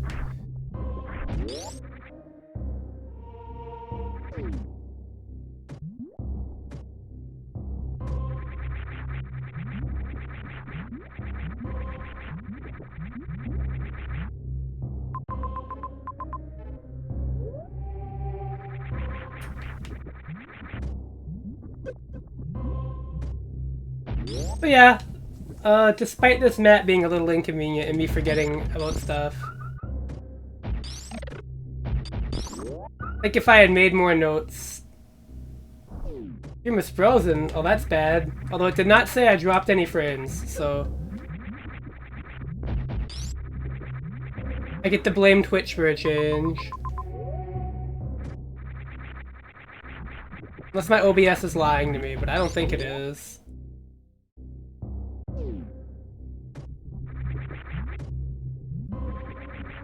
But yeah, time to do wrecked ship, because there's nothing down here I can do. And I think the last place I remember there being a,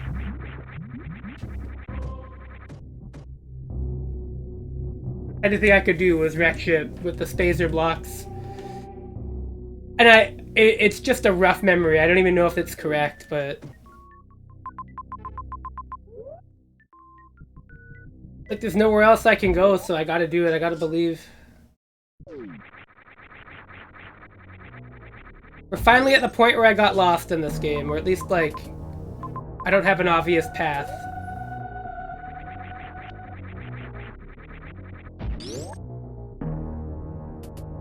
I don't mind, though. It's cool. It's Metroid. You're meant to kind of figure it out. It's Metroid, not tell me where to go and I'll just do it, Troid. So... the room I haven't mapped out over there. I could go check it out.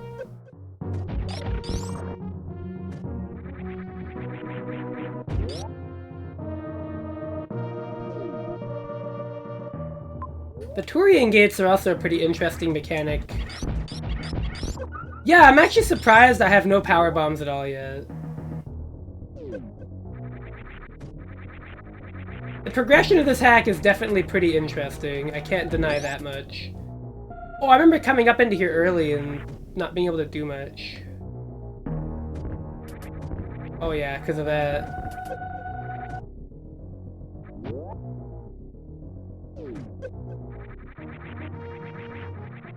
Just wait till we get Screw Attack, my favorite power-up. Is there grapple blocks in here or something? No. Oh shit.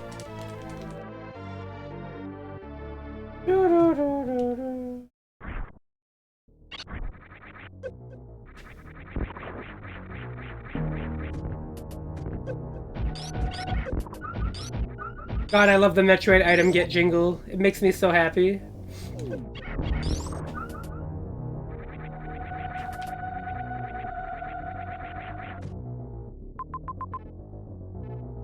Yeah, so wrecked ship is quite literally my last hope.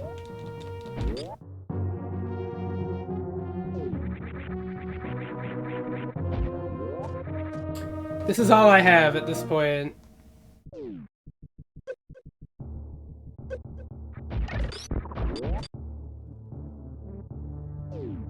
Like, I genuinely don't know where else there is I can go that has spacer blocks that I haven't already done something with.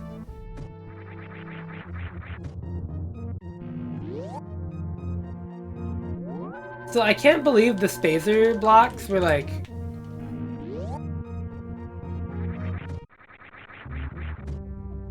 Did I just need something else for progression? Like, if I could get power bombs or gravity... Honestly, I really need power bombs and speed booster. If I get those two things, we're pretty much done.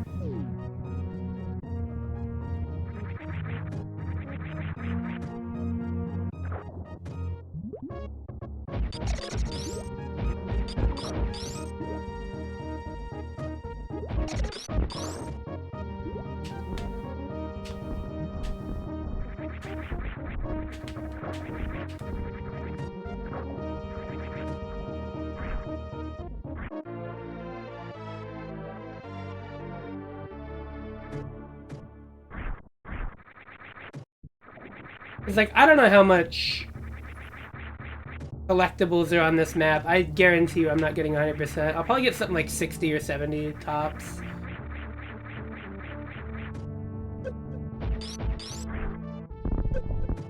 I don't anticipate a flattering number. A wrecked ship. Surely there's something here.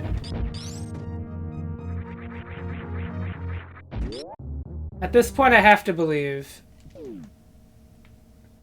that there's like something I can do in this area.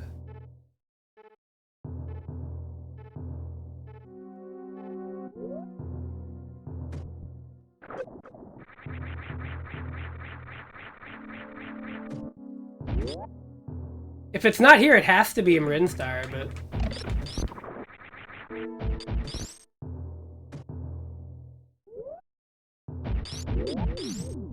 But I don't think I missed power bombs.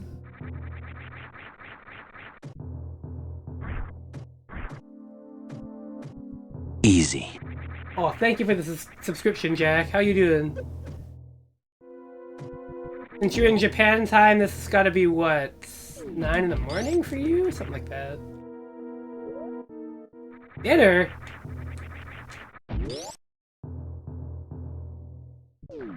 You mean dinner at 8 a.m.? I worked overnight? Oof.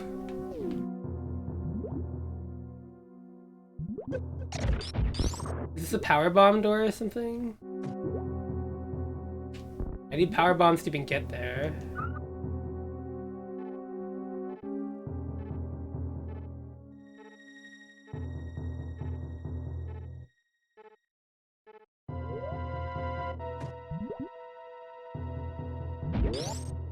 Dude, I don't know where to go.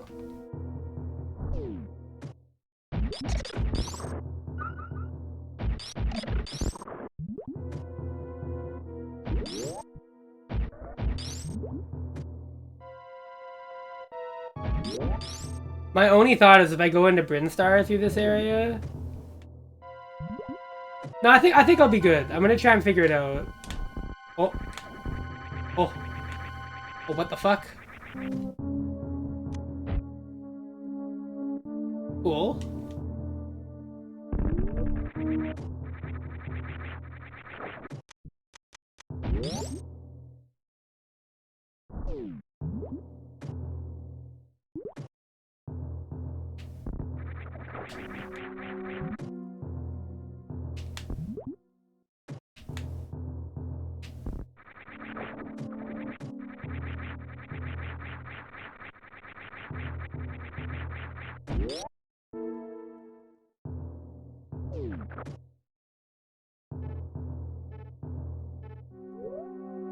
I'm gonna hit the copium and hope to God that gate I just opened will also unlock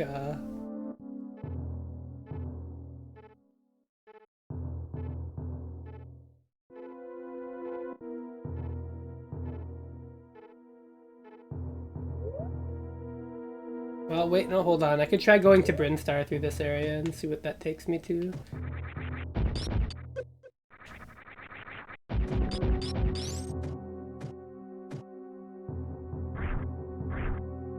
Yeah, if I can't find anything in a second, though, I'm probably gonna ask where the power bombs are.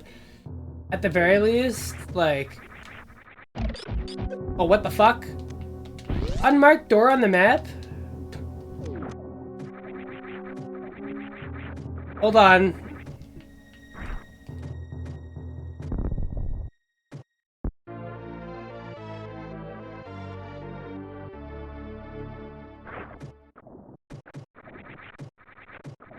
Hang on. There's like an entire section here that I haven't been to.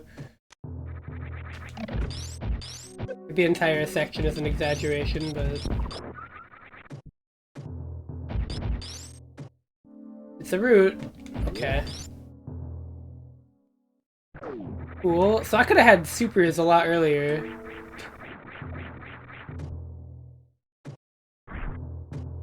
Jeez, dude. This game's a lot more open than I thought it was. Jack, don't say that. I definitely do. Unless you're being, like, funny. I hella do. Not often, though. I will at least say.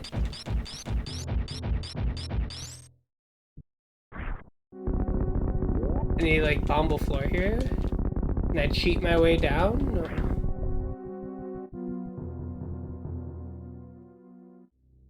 Okay, so this is Brinstar, but I don't know where. Okay. Just this area. I don't think this is that helpful. Alright, hit me. Do you know where the power bombs are, biker? Might need gravity. Well, that's not good. Where the fuck do I get gravity, then? Is it... Looks like it... Is it, like... Is it Meridia? It's Meridia, isn't it? You just tell me, like, the general area it's in.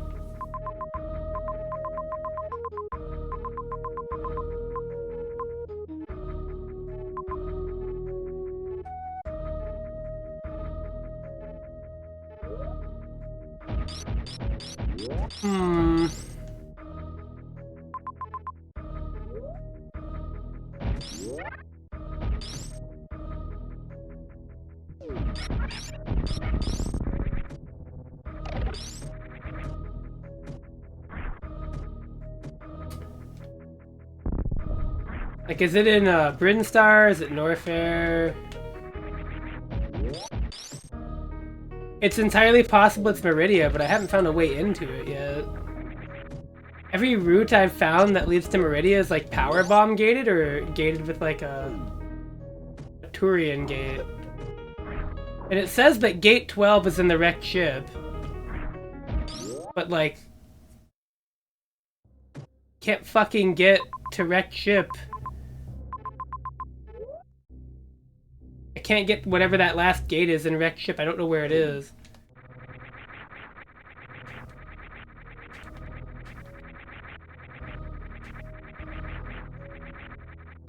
I might have to try.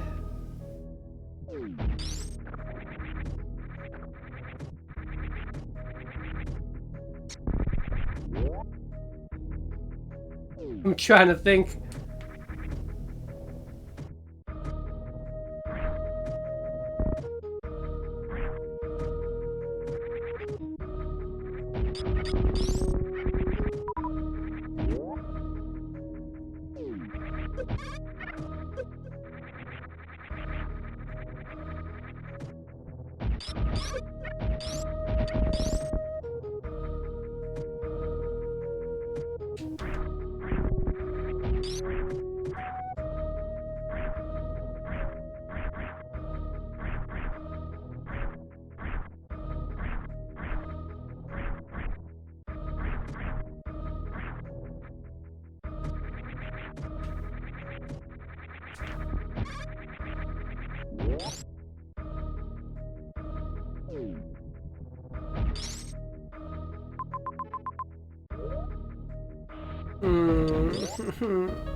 It's gotta be something in Wreckship.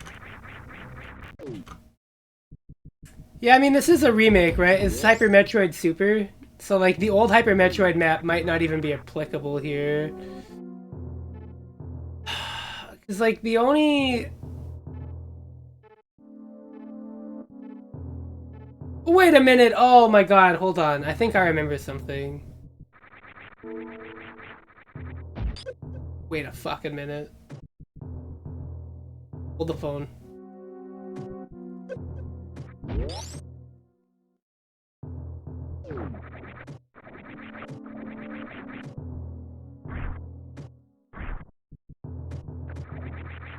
Hold the goddamn phone. Something very important might have just came back to memory here.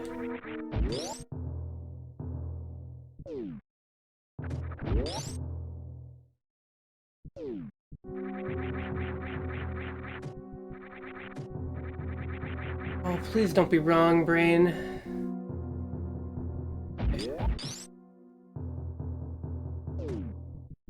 No, it wasn't here. I swear there was a room here that had the spacer block. The eyeball thing.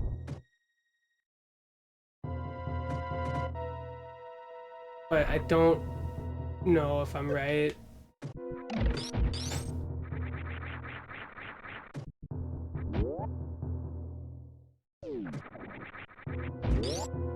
If I could just find the 12th gate, I would be okay. But the only possible conclusion is that it's in the water room.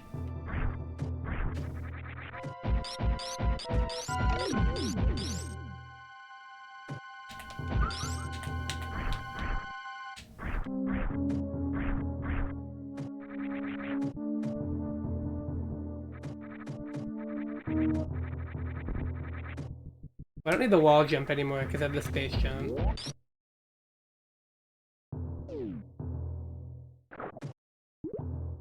Dude. Yeah, my only thought...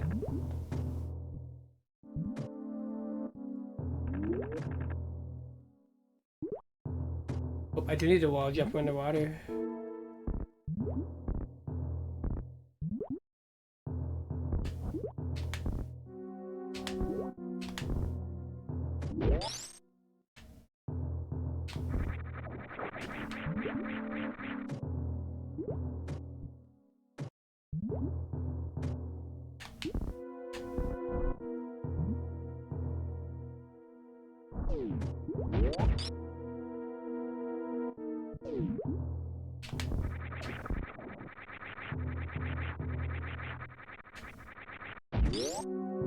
Okay, this is the only thing I can think of. I'm gonna try the water room again. I'm gonna see if I can't get further in. Because it looks like it just like plops you down, right? Right here, yeah.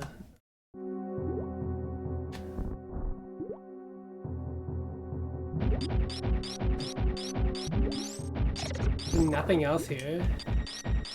I think this is worthless. Dude, oh.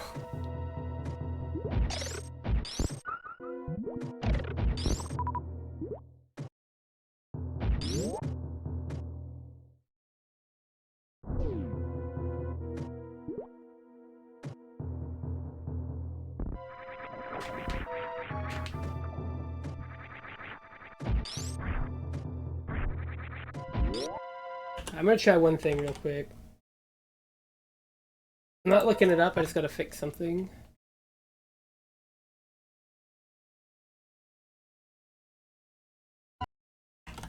That's what I'm trying to find. Door 13?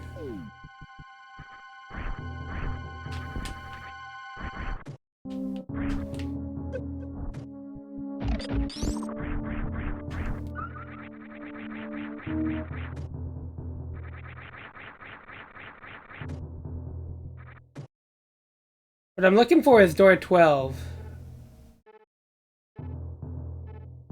Lock 13, I think, is in Meridia.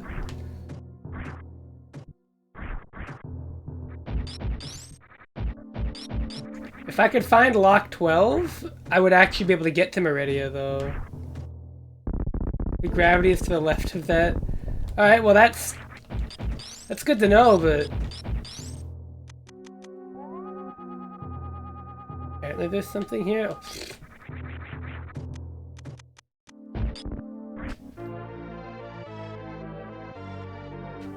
That's good to know, but... You know where Lock 12 is? It has to be a wreck ship. If it's in one of the water rooms, I'm cooked. I'm gonna try something because I hit Lock 12. And I can get in here. This map doesn't give location names, of course.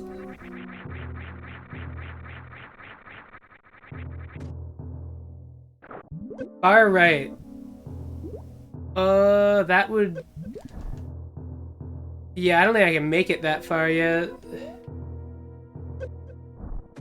Yeah, so I have to get to Meridia first. Which raises the question, how do I get to Meridia? No power bombs.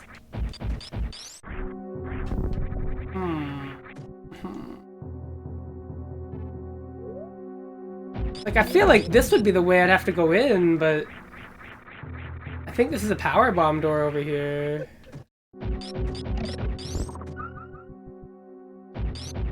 Like, that doesn't work.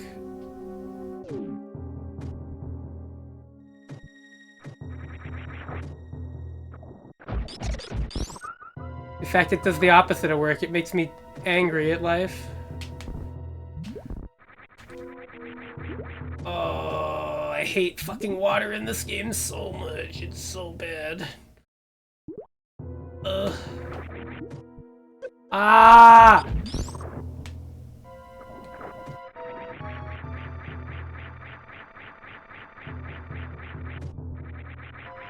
Remember where I got Varia? Not a clue.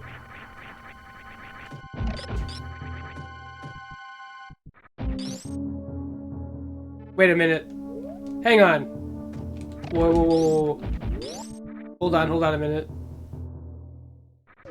My brain just had a terrible idea. I cannot... alright, the power is off. I can't save there. True. Okay. How do I have that area marked off? Is there anything in here? Of course not. Done.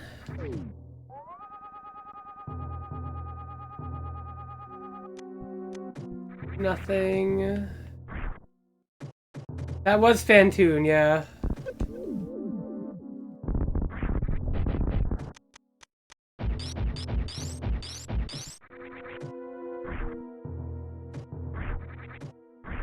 And the thing is, I just don't know,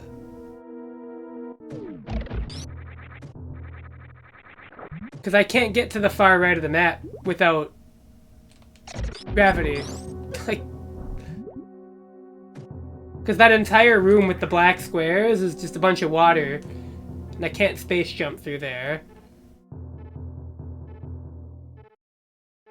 And there's no way Fantoon, like...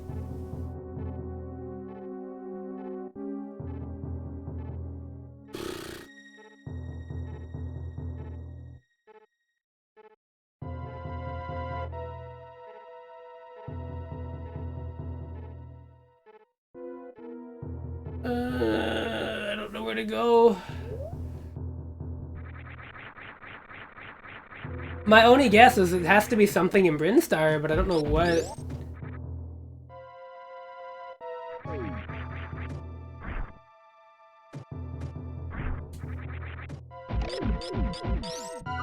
I don't know what the fuck it could possibly be.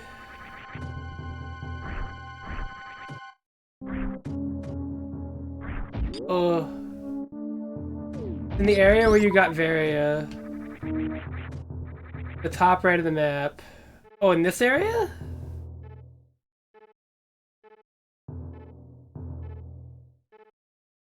Hold on, I'm gonna look this map up. Brinstar. Hold on. Fucking... Jesus Christ. Okay.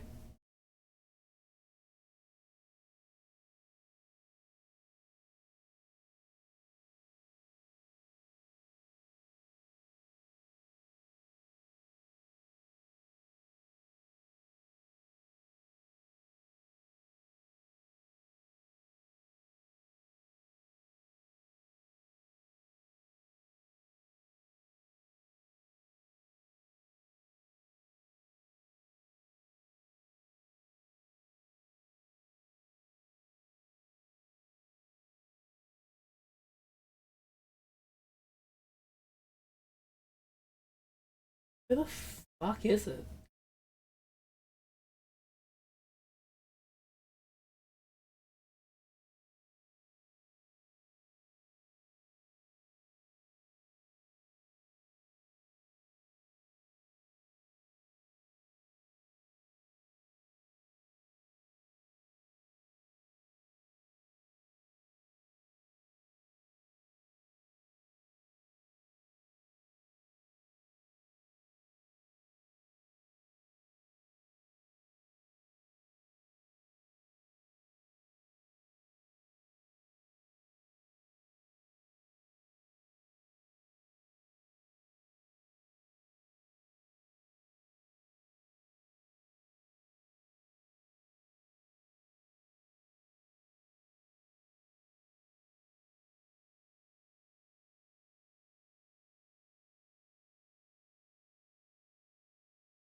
Yeah, I've got not a fucking clue.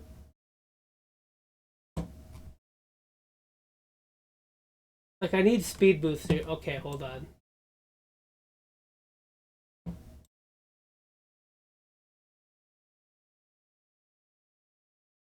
How do I get there? Oh, it's fucking locked. How do you...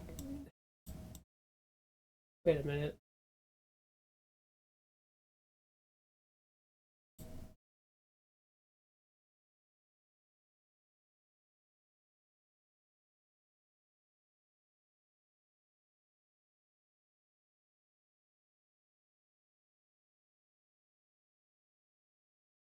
This map doesn't have a fucking legend, which is killing me. I knew what the colors meant.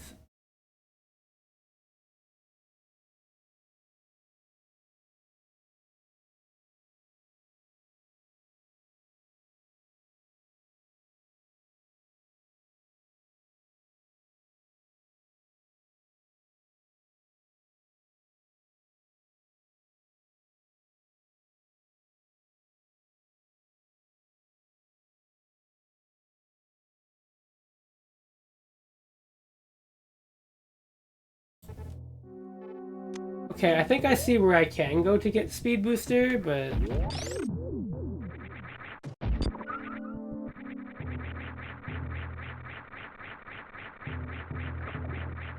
I also don't know if it helps at all.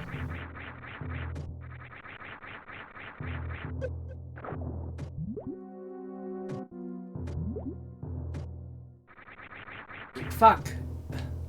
God, I hate water! Oh, why does it control so fucking bad? Ugh. Ow. I just need to figure out where I'm going.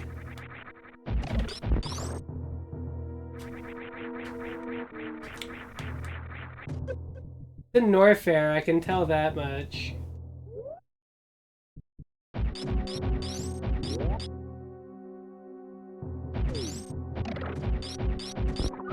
I really wish I didn't have to use this map. I could just find it, but like it's just extremely not easy to tell where it is. Like it just doesn't make any sense the where it's located and hidden.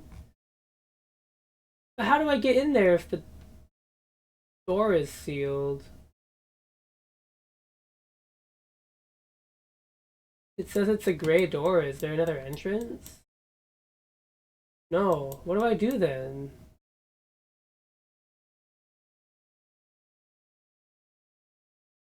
How the fuck does that work?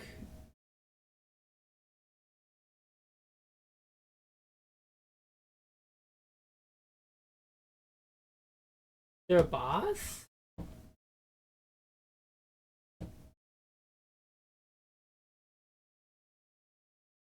Okay, that's what it is. I have to fight Ridley for it?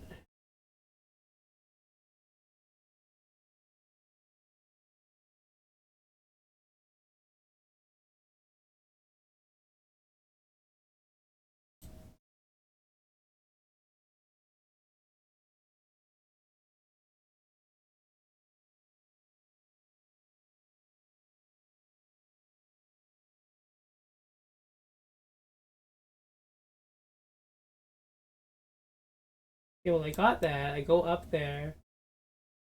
It's a dead end. How do I get in there?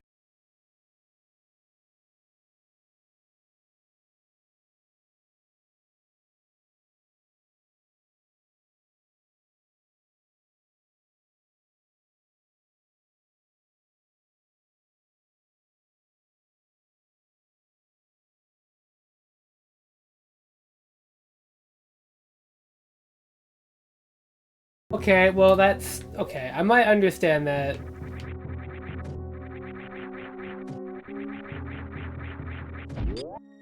What it tells me is that people don't know how to make good video game maps. I've learned that that is actually an art. We can make like a guide that humans can actually read, but I think I have an idea of where I have to go here.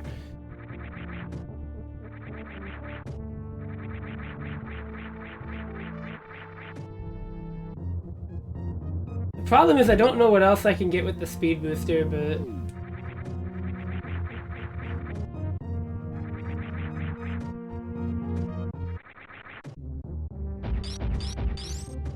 It is a Norfair, and I think it is... Hold on, I gotta go over to my map over here. It's fucking impossible to read map.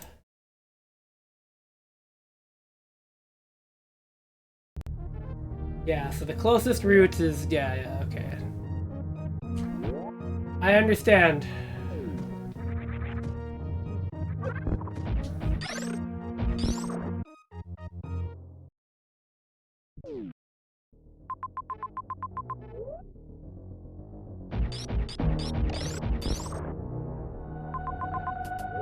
I understand, but barely. Also, hi, Chubbs. I hope you're well.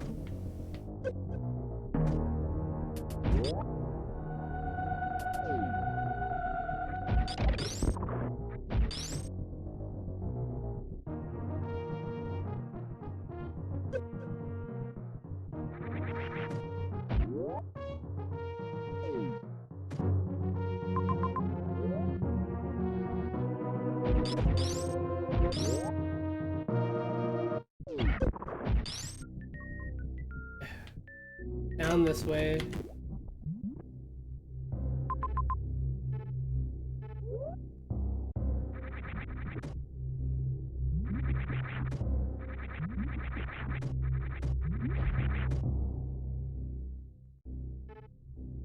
Now, I'm not reading this horribly incorrectly.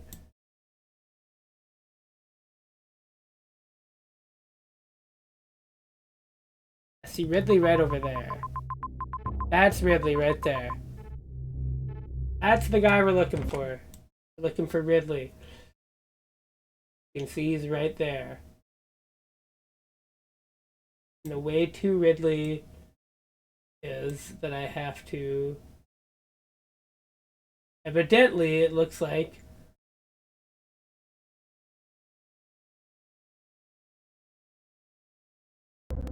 Christ, this is confusing, but I think I might have it.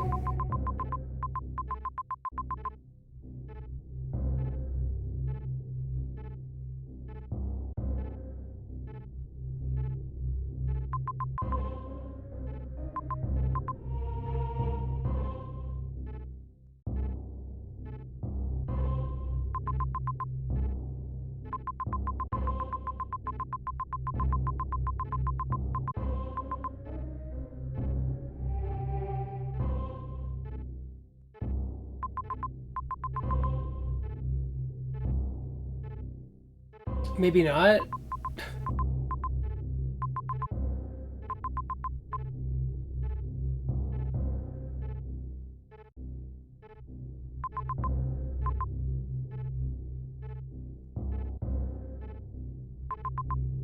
Well, let's hope it's kind of true still.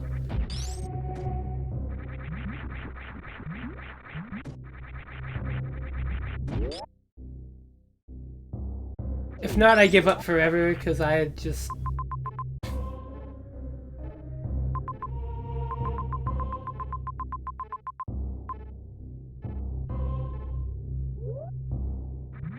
I just can't be bothered.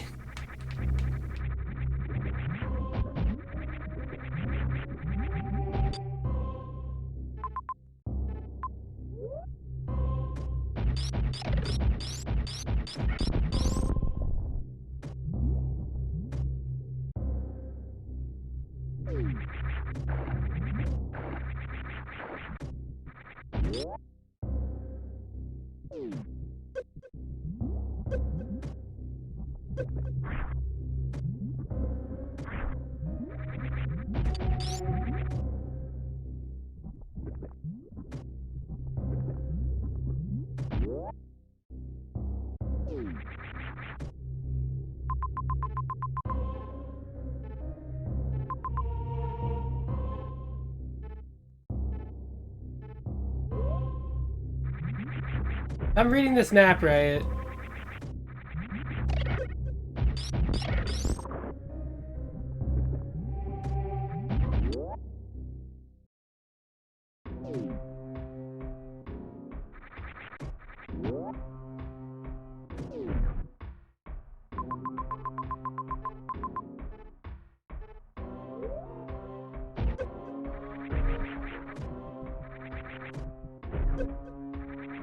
Gotta fight Ridley without gravity, which is gonna suck major fucking ass, by the way.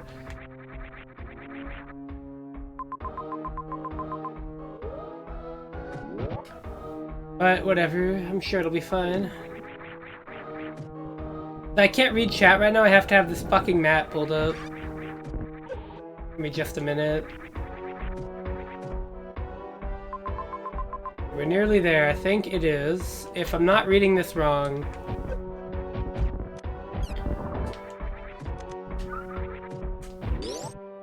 This is the room with the... Yeah, okay. Super missile block. Get in this way. It says the map. According to the map. As we can go this way.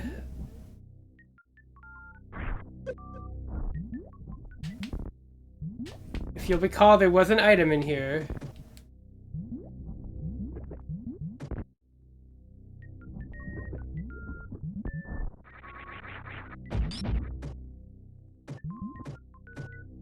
Okay, well originally there was supposed to be like a route up to help me get to Ridley.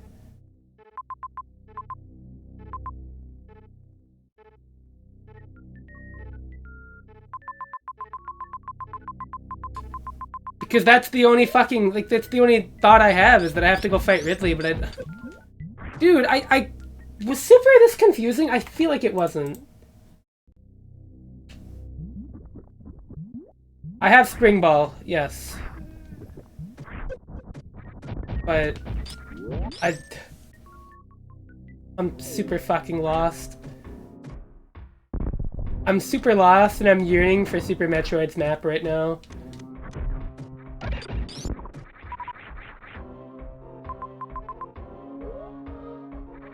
The minute I got Spazer, the stream should have ended. It's how defeated I'm feeling in my head right now.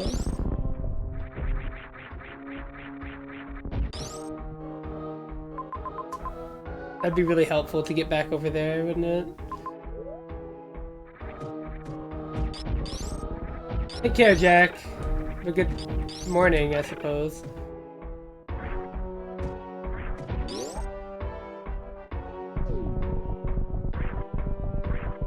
I'm trying to get to Ridley, is what I want to get to.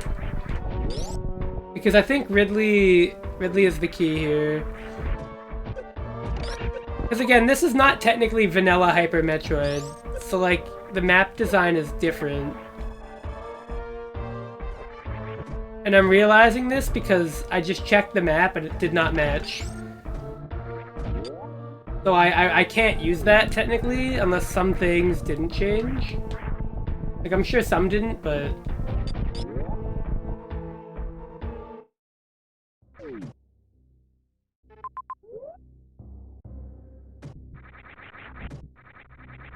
I need to try and find a way to the Ridley boss.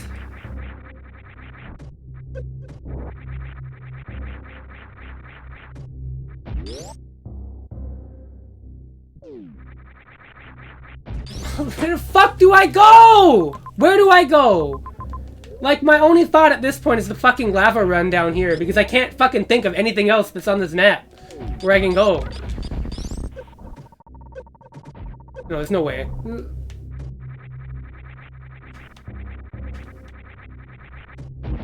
Like, this room is a fucking dead end, because I don't have power bombs, and I don't have speed booster. Like, where do I go?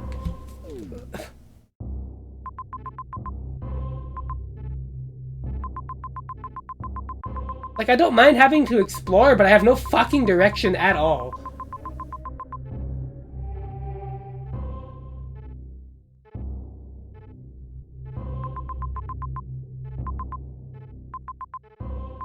And I'm positive if I go back that way to that Meridia door, it's gonna fuck me because I'm not gonna have what I need to do to get through. Unless, like, I need the spazer for that door, but I don't think I do because I'm almost positive I've already gone back and checked that area, but... Oh... Fuck, this progression makes no fucking sense. Wait a minute. Nothing? Oh, yeah, jeez. Silly me, those power bombs that are really easy to get and completely put in a fucking sensible spot. I definitely would have been able to get those to do that puzzle. I've had to walk by like 17 power bomb doors, I don't know where the fuck they are.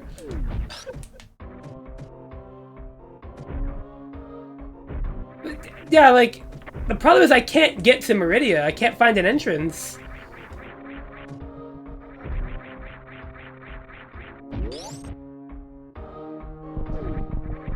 Like, it's not even that it's hard to get, it's just that, like... I can't fucking find where I have to go! Like, it's just confused. I don't understand where there's left. Like, the only spot I can think of is... Because again, this came out recently. This is not the old version. So basically anything that's on that map is, like, potentially inaccurate. Which is why I'm like, I tried using it to maybe get to Ridley, because I thought if I can get to Ridley, I can get Speed Booster if this map is correct, but... Obviously, I guess it isn't. Looking now, I guess I can't get there. But like, I don't know.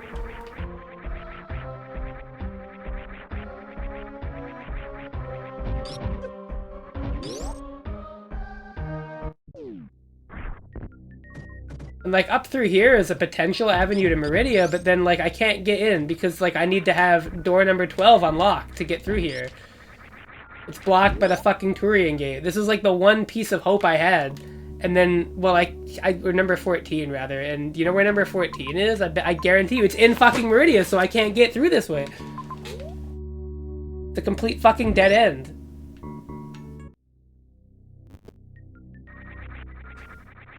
And then over here, it's a fucking black door I can't get in. So like, where the fuck do I go?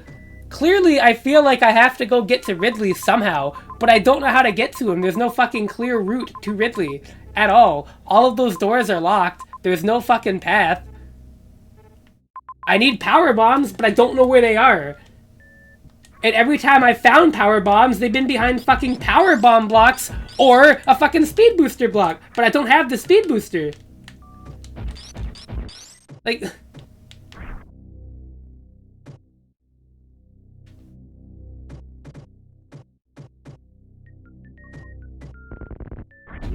I'm going fucking insane.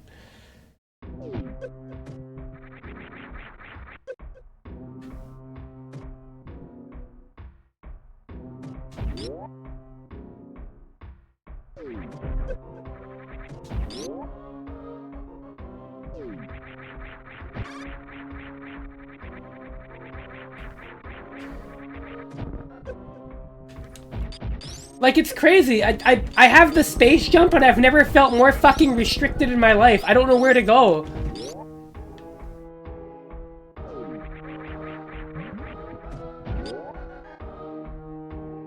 I need power bombs.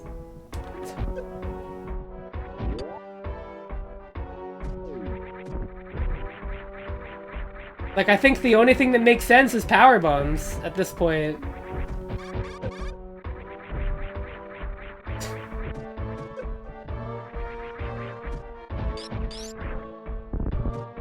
I can't fucking find them. I'm not even convinced they're in the game at this point. I think they're like just there to fuck with me because like I've been everywhere on the map. Yeah, I think that guide is for the old one. If it just says Hyper Metroid, it's different then. Because I just don't see a path to Meridia at all.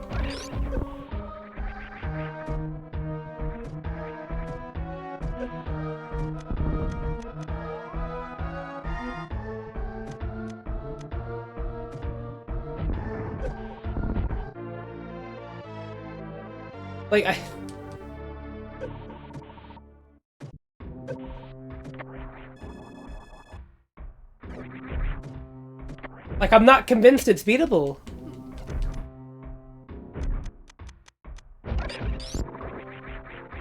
I mean, I definitely can, but, like I said, I just don't think the guide's gonna help, because it's for the old version. Like, I just don't know where the fuck to go. And I don't think anybody's made, like, a map or a guide for this version of the game, because it literally came out, like, a week or two ago.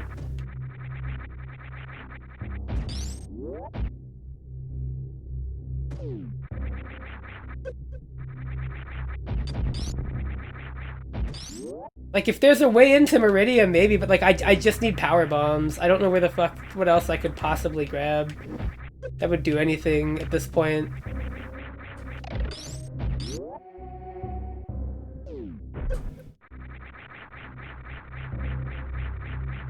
You just tell me, I think I'll be able to get to wherever it is you're mentioning on my own.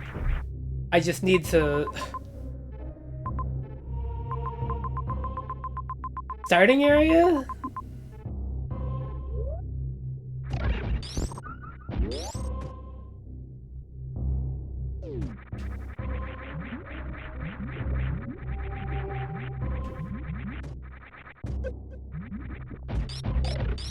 Do we have to go to Meridia?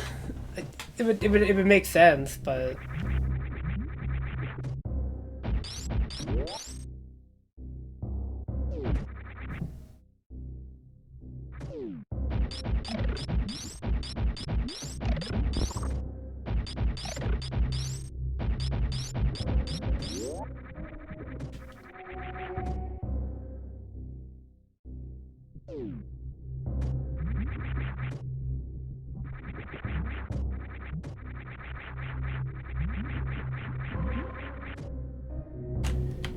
Oh, just don't know where I'm going. Like, there's that way, but like... I'm almost positive that way was like impossible to get through. Unless I have something that makes it doable. I don't know. Maybe I forgot. It's possible I did. Yeah, this is the last possible, like, thing it could be. Because if it's not this, I just need power bombs at this point. This has to be it, right?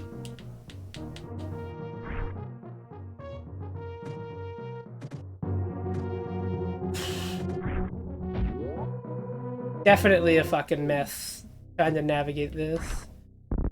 I'm almost positive I need power bombs to get through this door or something. Yeah, like, I can't get in! I need fucking power bombs! Well, like, I don't know where they are! I've been fucking everywhere, and there's no fucking power bombs! You know what? Whatever, I'm looking it up. I have to figure this out. I'm lost. Let me see. Where are the power bombs?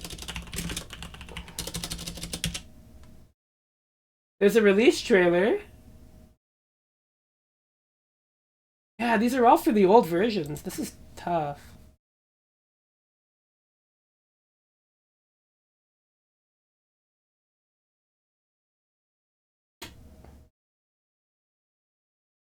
Like, maybe this map can give me something helpful. Let me see. Nope, that's a power bomb blocked by another power bomb. I just need to find a power bomb.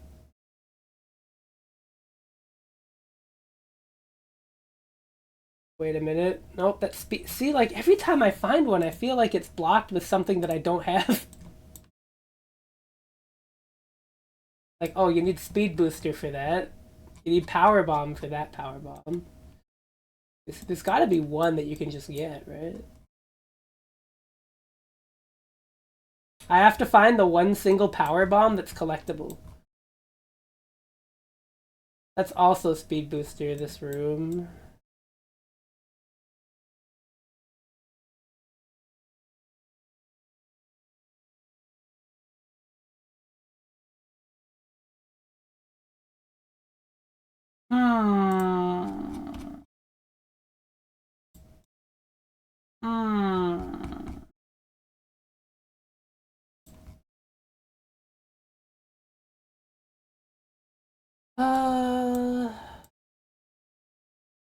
Oh, you got it? Do we need power bombs? It sounds like that's the only play, but I'm not sure.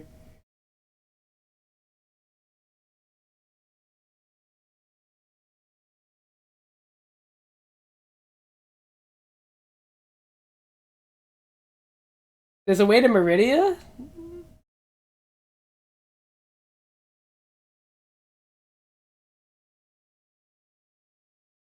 Shit. That was the control. That fell out of my lap. Oh, I moved my leg, my bad. Because it looks like the only ways into Meridia. Oh, wait a minute. Nope, that's a speed booster block. Damn it. Okay. Well, that's not even Meridia, that's Turian. Power bombs to get in that way.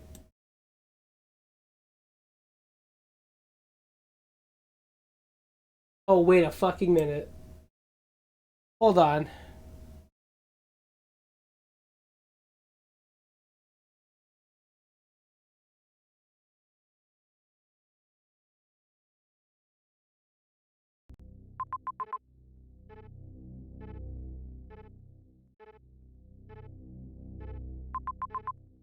It's that way, isn't it? That one last little area to the right. The last possible, like, entrance, right? I feel like I've tried that, but let's do it. I think that has to be it. Because Wreck Ship I did try. And we needed power bombs again. That's the trend right now, is that I need either power bombs or speed booster or both. But my gut is telling me it's gotta be power bombs. Power bombs and grav, I guess, is what we're getting. But like, what was this way that I couldn't... Did you get gravity in the... Okay. What was over here that stopped me from moving? Because I clearly explored that way and then stopped. So like, what the hell stopped me here? Fuck off. Ugh. Of course, there it is. Dog, I knew it. There had to be one set that I forgot of fucking... Okay. Okay. We do have Spring Ball. We do got that. Thankfully. Yeah, that was the last set of fucking Cyclops blocks. Okay. Ugh.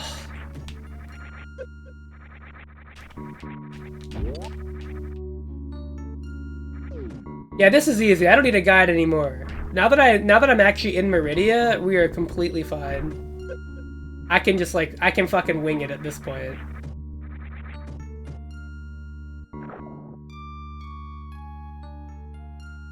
Cause oh god.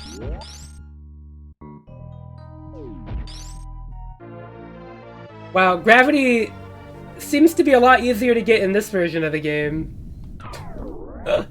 Wow, that palette, whoa. Okay, that's a lot better, I think. I like that color a lot. Blue and purple do go together quite well. Okay, so with gravity, basically just the rest of Meridia now, right? Yeah, power bombs and that's it. Because I think Speed Booster, if the guide spoilerinoed me correctly, and I think it did, it seems like Speed Booster is with Ridley. So I have to beat Ridley to get Speed Booster, which is like the most fucking goofy thing I've ever seen.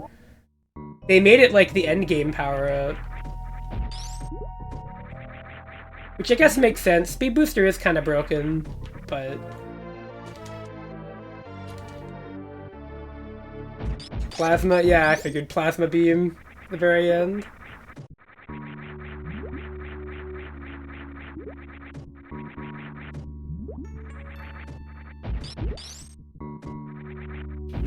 So what I remember about Meridia in Super was that it was like the most shit-ass place to navigate in the regular game.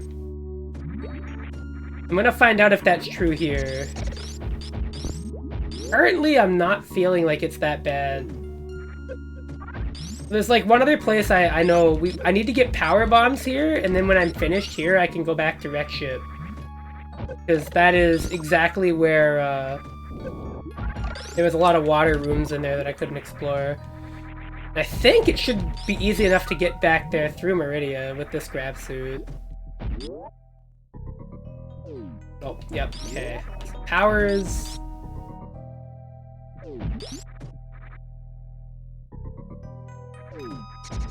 Yeah, I feel like I've seen a lot of power bomb doors in this hack. God damn it. Oh! Bastard game.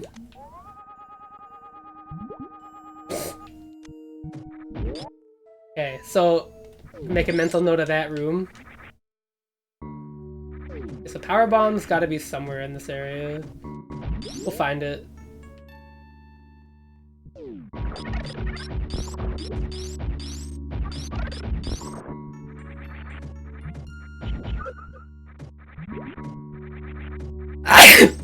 Bless me, my god.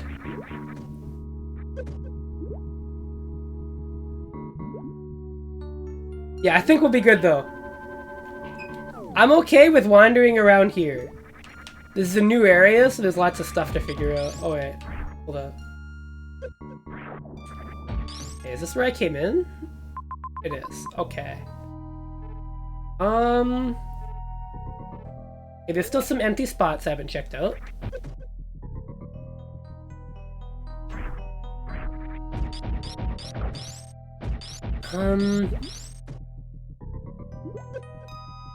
God, this Meridia layout is so weird. Okay. I can go up in that room, and then there's that one spot down. I think the main takeaway I have about this area is that there's shit everywhere. There's the mud guys, there's the sand.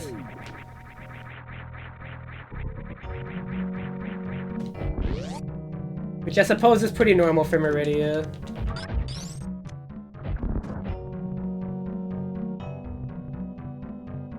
Five gates, and 2 of them are in here, right? Yeah, so I just need 6, 9, 12, 14, and 15, and then we have all of the Turian gates. Hey, holy shit, I might be able to beat it tonight. Maybe. It might happen. You know, assuming we make, like, really judicious progress, I don't get lost. Don't get lost again.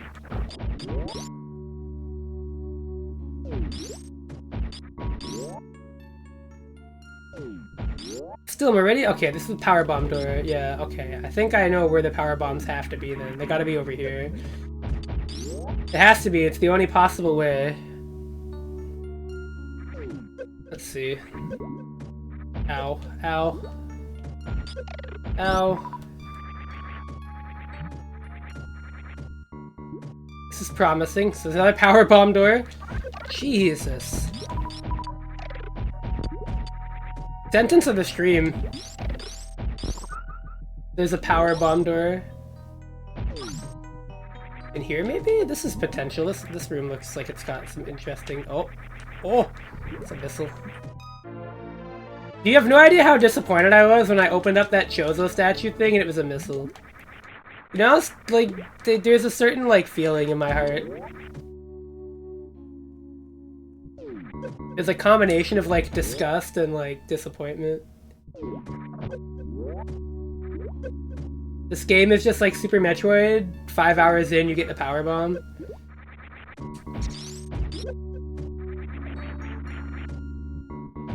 Okay, well, I guess if I didn't have Spazer and I got in here somehow, that would be a problem. Oh man, it's gotta be through here. Look at all this. This lead up, there's no way. The music? It's power bomb time. No, it's not. This is the other entrance. Oh, but now I don't need a fucking power bomb to get in? What? Okay, well. That leaves... Okay, there's a doorway down there. Wait, that was a power bomb door. Hold up.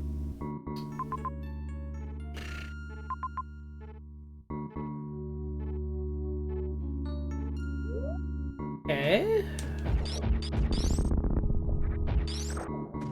Oh wait, the thing in here. Hold on. X-ray? Oh, I can't do it in the air.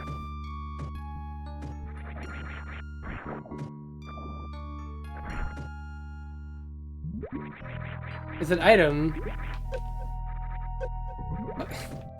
Hey, buddy, go away, go away. More missiles! I'm so sick of missiles right now. I just want power bombs. They gotta be somewhere in here.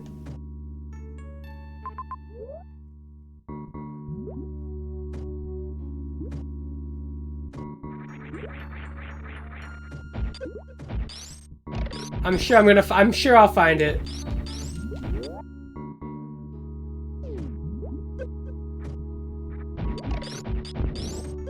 Oh.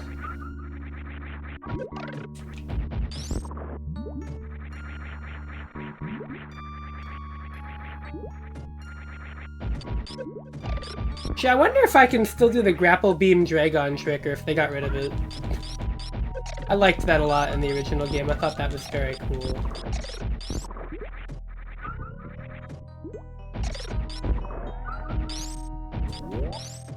Yes, there's a door over there. I think that's power bomb locked though, right?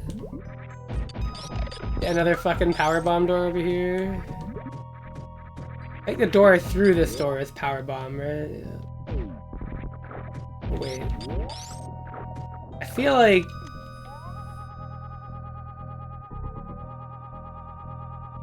It's so suspicious. Okay, hang on. That was missiles in there.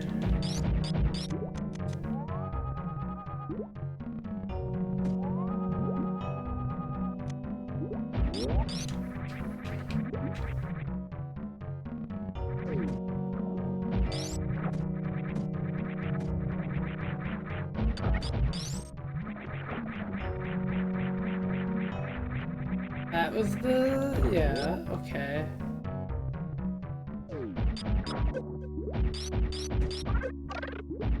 Well, here's the good news. Even if I can't find power bombs in here, with just gravity, there's some stuff I can do already. Like, even with just the gravity suit, there's a couple areas that I can think of right now that I can...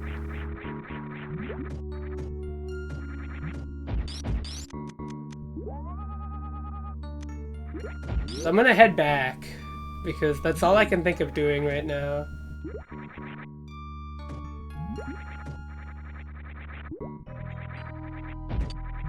Unless... Wait a minute.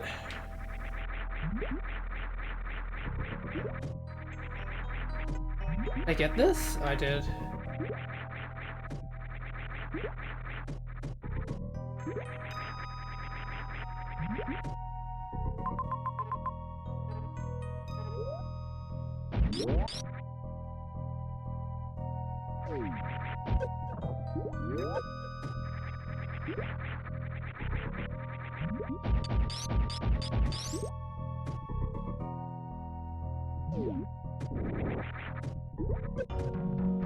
Wait a minute.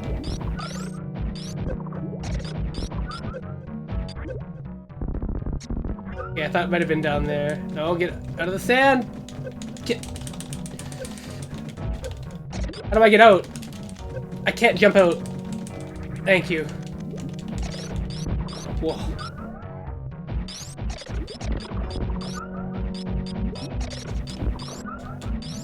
Okay, we got it.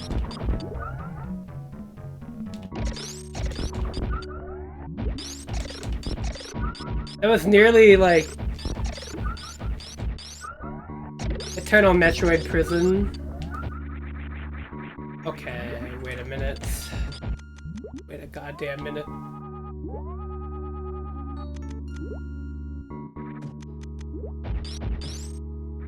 Did I not? Yeah, there it is.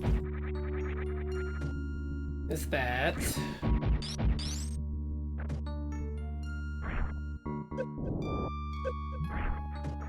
Thinking maybe it's down like that, but...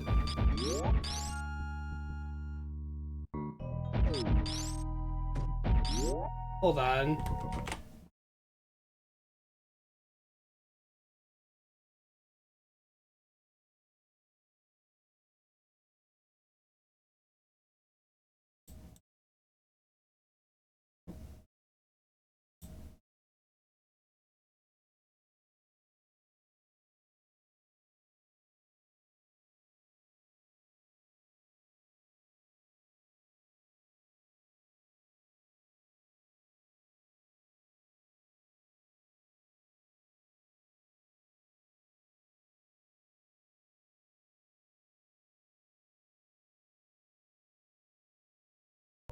Yeah, I think I'm gonna try and leave for now.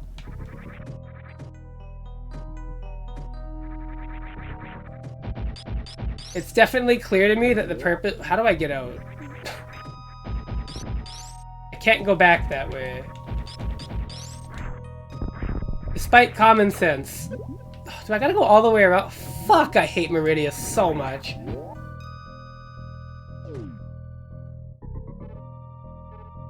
What a... I can't go back the way I came? God, this area is so fucking ass. Well, I guess that answers the question of, did they make it a good area? And the answer is no.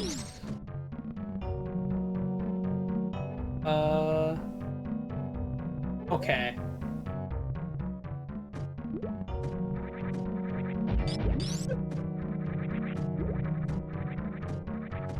Oh my god. You have the gravity suit and sometimes it's just not enough.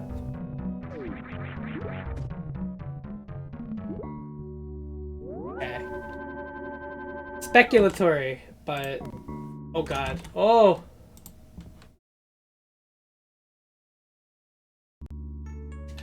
Speculatory, but I have an idea. Back this way. Okay. So this is really goofy. But there's two spots I can think of going. I'm gonna do wreck ship first because it definitely has me. Dude, I wish I had speed boosters so bad. There's so many of these hallways with enemies that it'd be so much less annoying.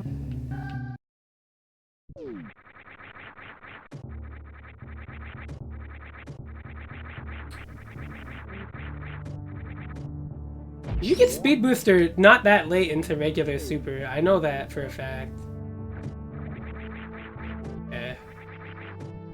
We can just kind of futz around over here. It is nice to have gravity suit. I've got to admit, I like the color a lot. But also it means if I accidentally fall in the water, I'm fine.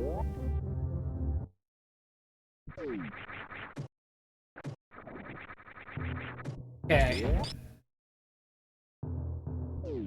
Have to go all the way back.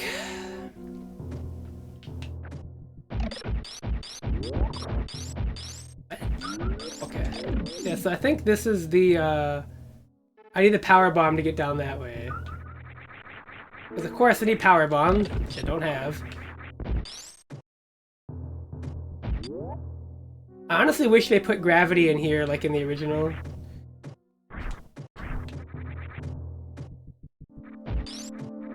Instead of making me go to Meridia in that one entrance just to get that.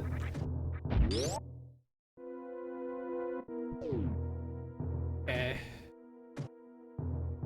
Yeah, here we go. This is perfect. So now we can actually just cheat this room. And by cheat, I mean we can like go through it. There was one power bomb door over here, but there's also like more room. Yeah.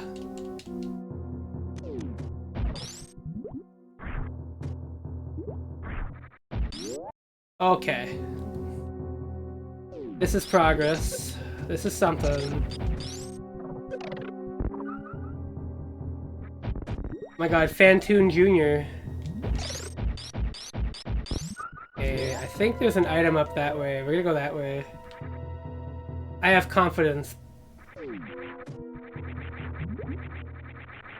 This has to be something good. JK, bro.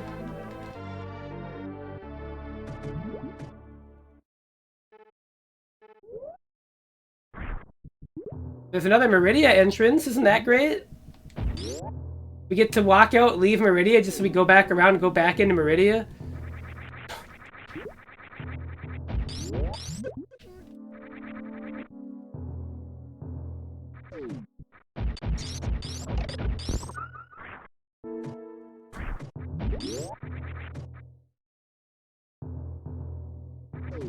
Okay, hold on. Up over this way.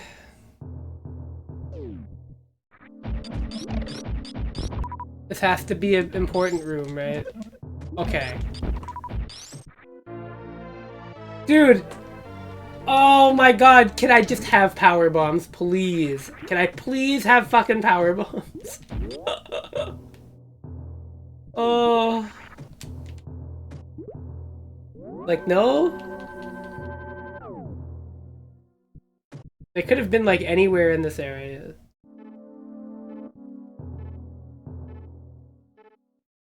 Alright, well. If I can't get that way, I'm gonna have to go this way. I'm gonna go back into Meridia. From the right this time.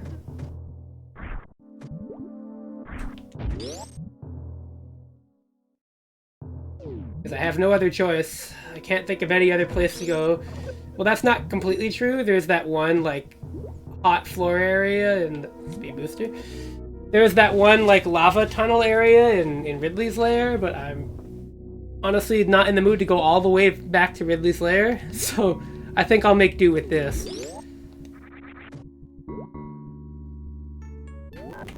Alright, here we go. I think I saw an item over here. Oh.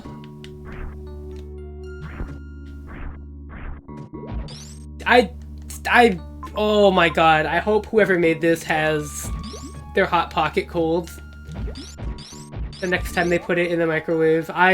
Oh. Oh, you deserve a mild inconvenience for this.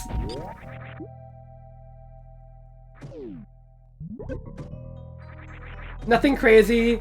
Not like your life needs to be ruined. You just need to have like one mildly annoying thing happen. Just like one little thing for how many power bombs that I've had to run through that are behind power bombs.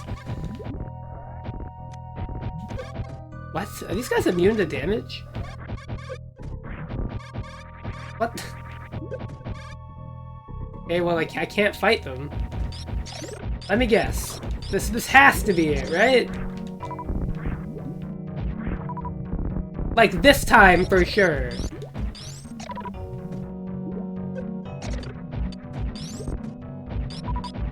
Okay, how do I get there? No, it's just supers. It doesn't even matter. How do I get in there? Well, not like that, that's for sure.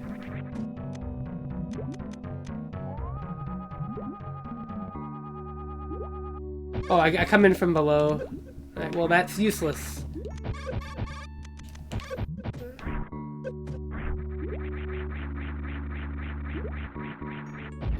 In layman's terms, completely worthless. Alright. Oh, we're running out of options here. You know what else I've realized this game doesn't have for some reason? We don't have map rooms, which is... It's slowly dawning on me how sadistic that is as a choice. Another power bomb door. Wow, I'm gonna turn into the Joker if I have to say the word power bomb one more time and I can't get a power bomb. There's a million enemies in here. I bet it's the speed booster room, right? No. Alright, how many of these am I gonna get through before it says power bomb? Right here? My god, it's a Christmas miracle. Oh. Wait.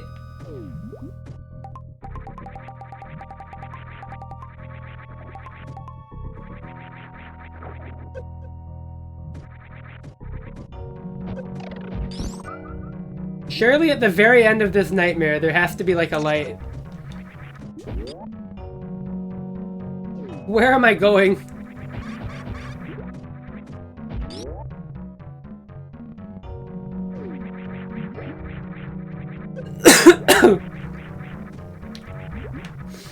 Okay, well there's something up there, but I can't get there yet.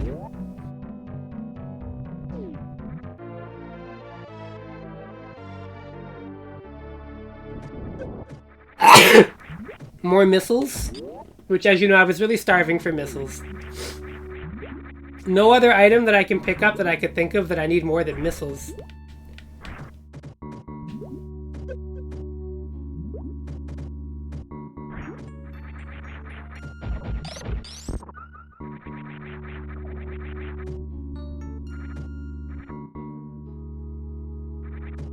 Wow, gee, I really wish I had something. I don't know what it is that I wish I had, but...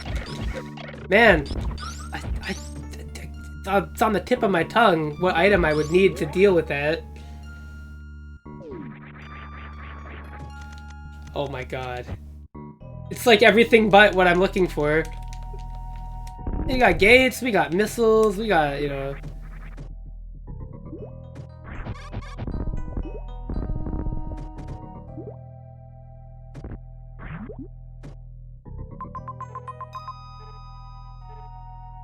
Oh.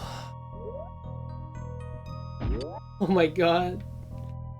Oh, dude. Honestly, at this point, I'm gonna get power bombs and I'm gonna stop the stream because I'm not gonna believe it's real and that the next time I turn the game on, I won't have them.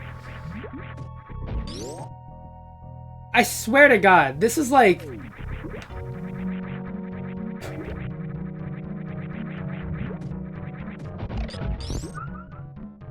Like, opening up the progression a little bit more wouldn't have hurt.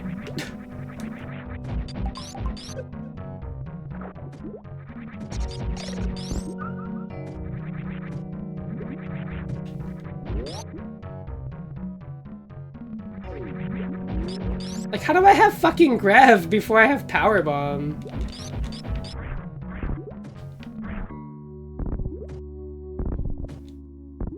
How do I need Grav to get Power Bomb? That doesn't feel right. I'm almost positive, like, that's not a requirement in Vanilla Super at all. Not that, like, it needs to be just like the base game or anything, but, like, that was a working formula. You're never gonna hear me say Super Metroid didn't have good item progression.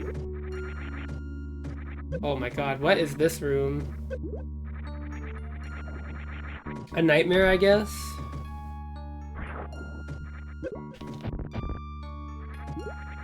I don't like the rest of Meridia right now.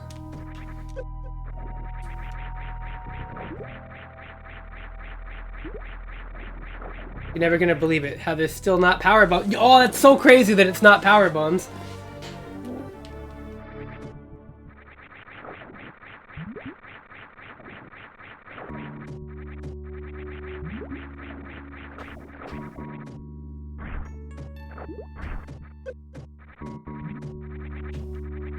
I'm convinced they have to be on this side of the map, though.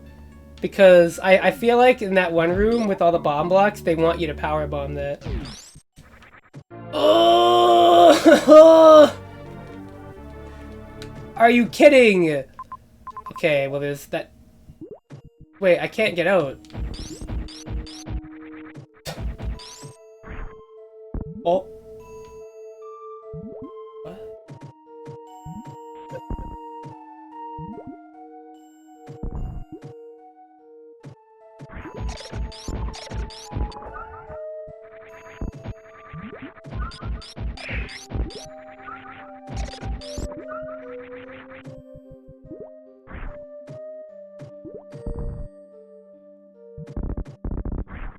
Oh my god.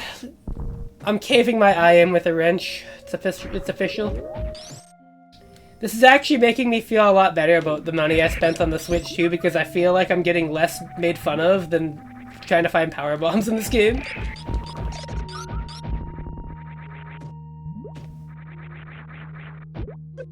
Where?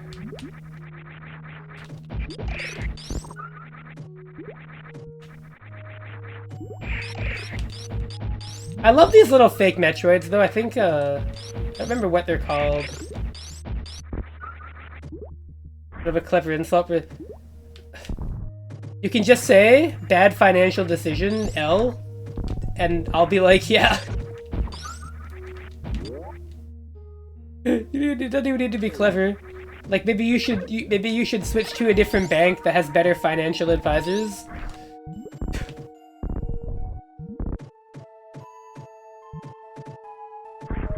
What is this? Dead end room? Oh.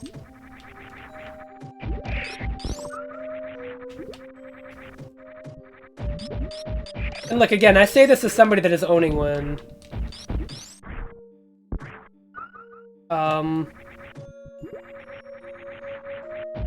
I'm getting a Switch 2 partially for work and also because I wanted one and I had the money, but like, man, I can't tell you that it was like the most responsible use of the money being requested. Where is this? No! Oh no, I feel like I fucked up going that way. Oh.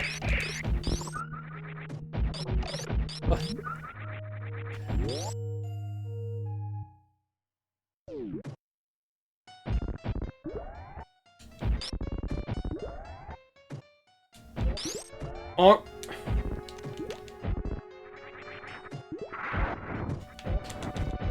I love this horrifying music. For like... Come on, are you telling me this guy doesn't just look like a fella? Like...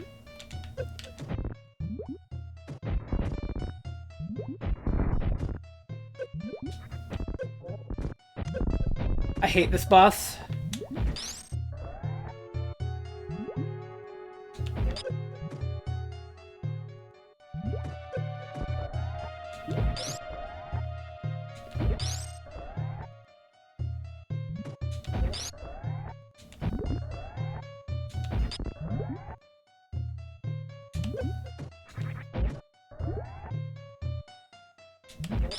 There we go.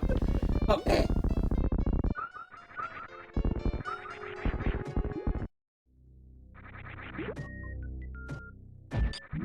Hey, guess what?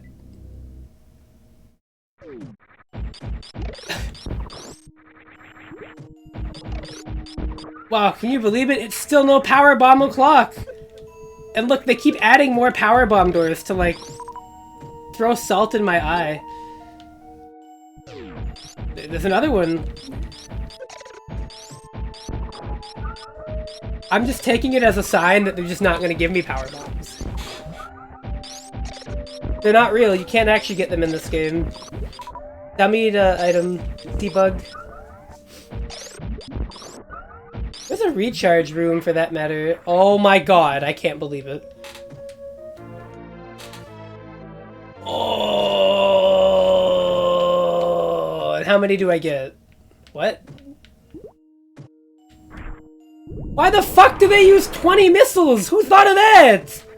That's actually so ass. What do you mean? Oh.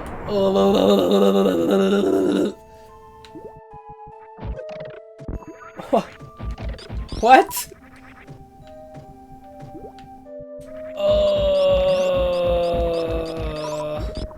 Why? Why though? Why? Oh.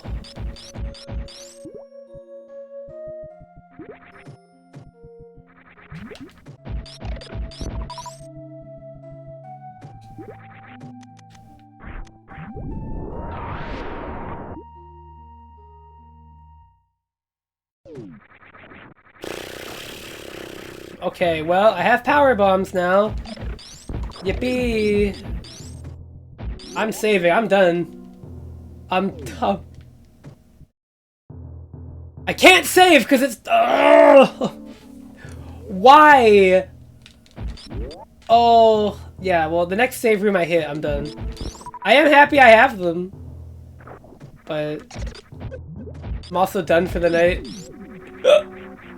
I'm so sick of this game.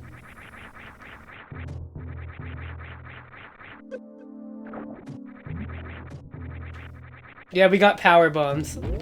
Literally, that was 4 hours of where are power bombs.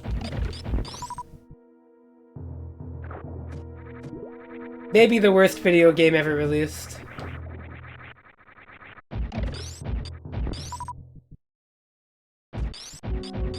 But yeah, I guess gravity counts. That's definitely a fair. And yeah, true. I did get the.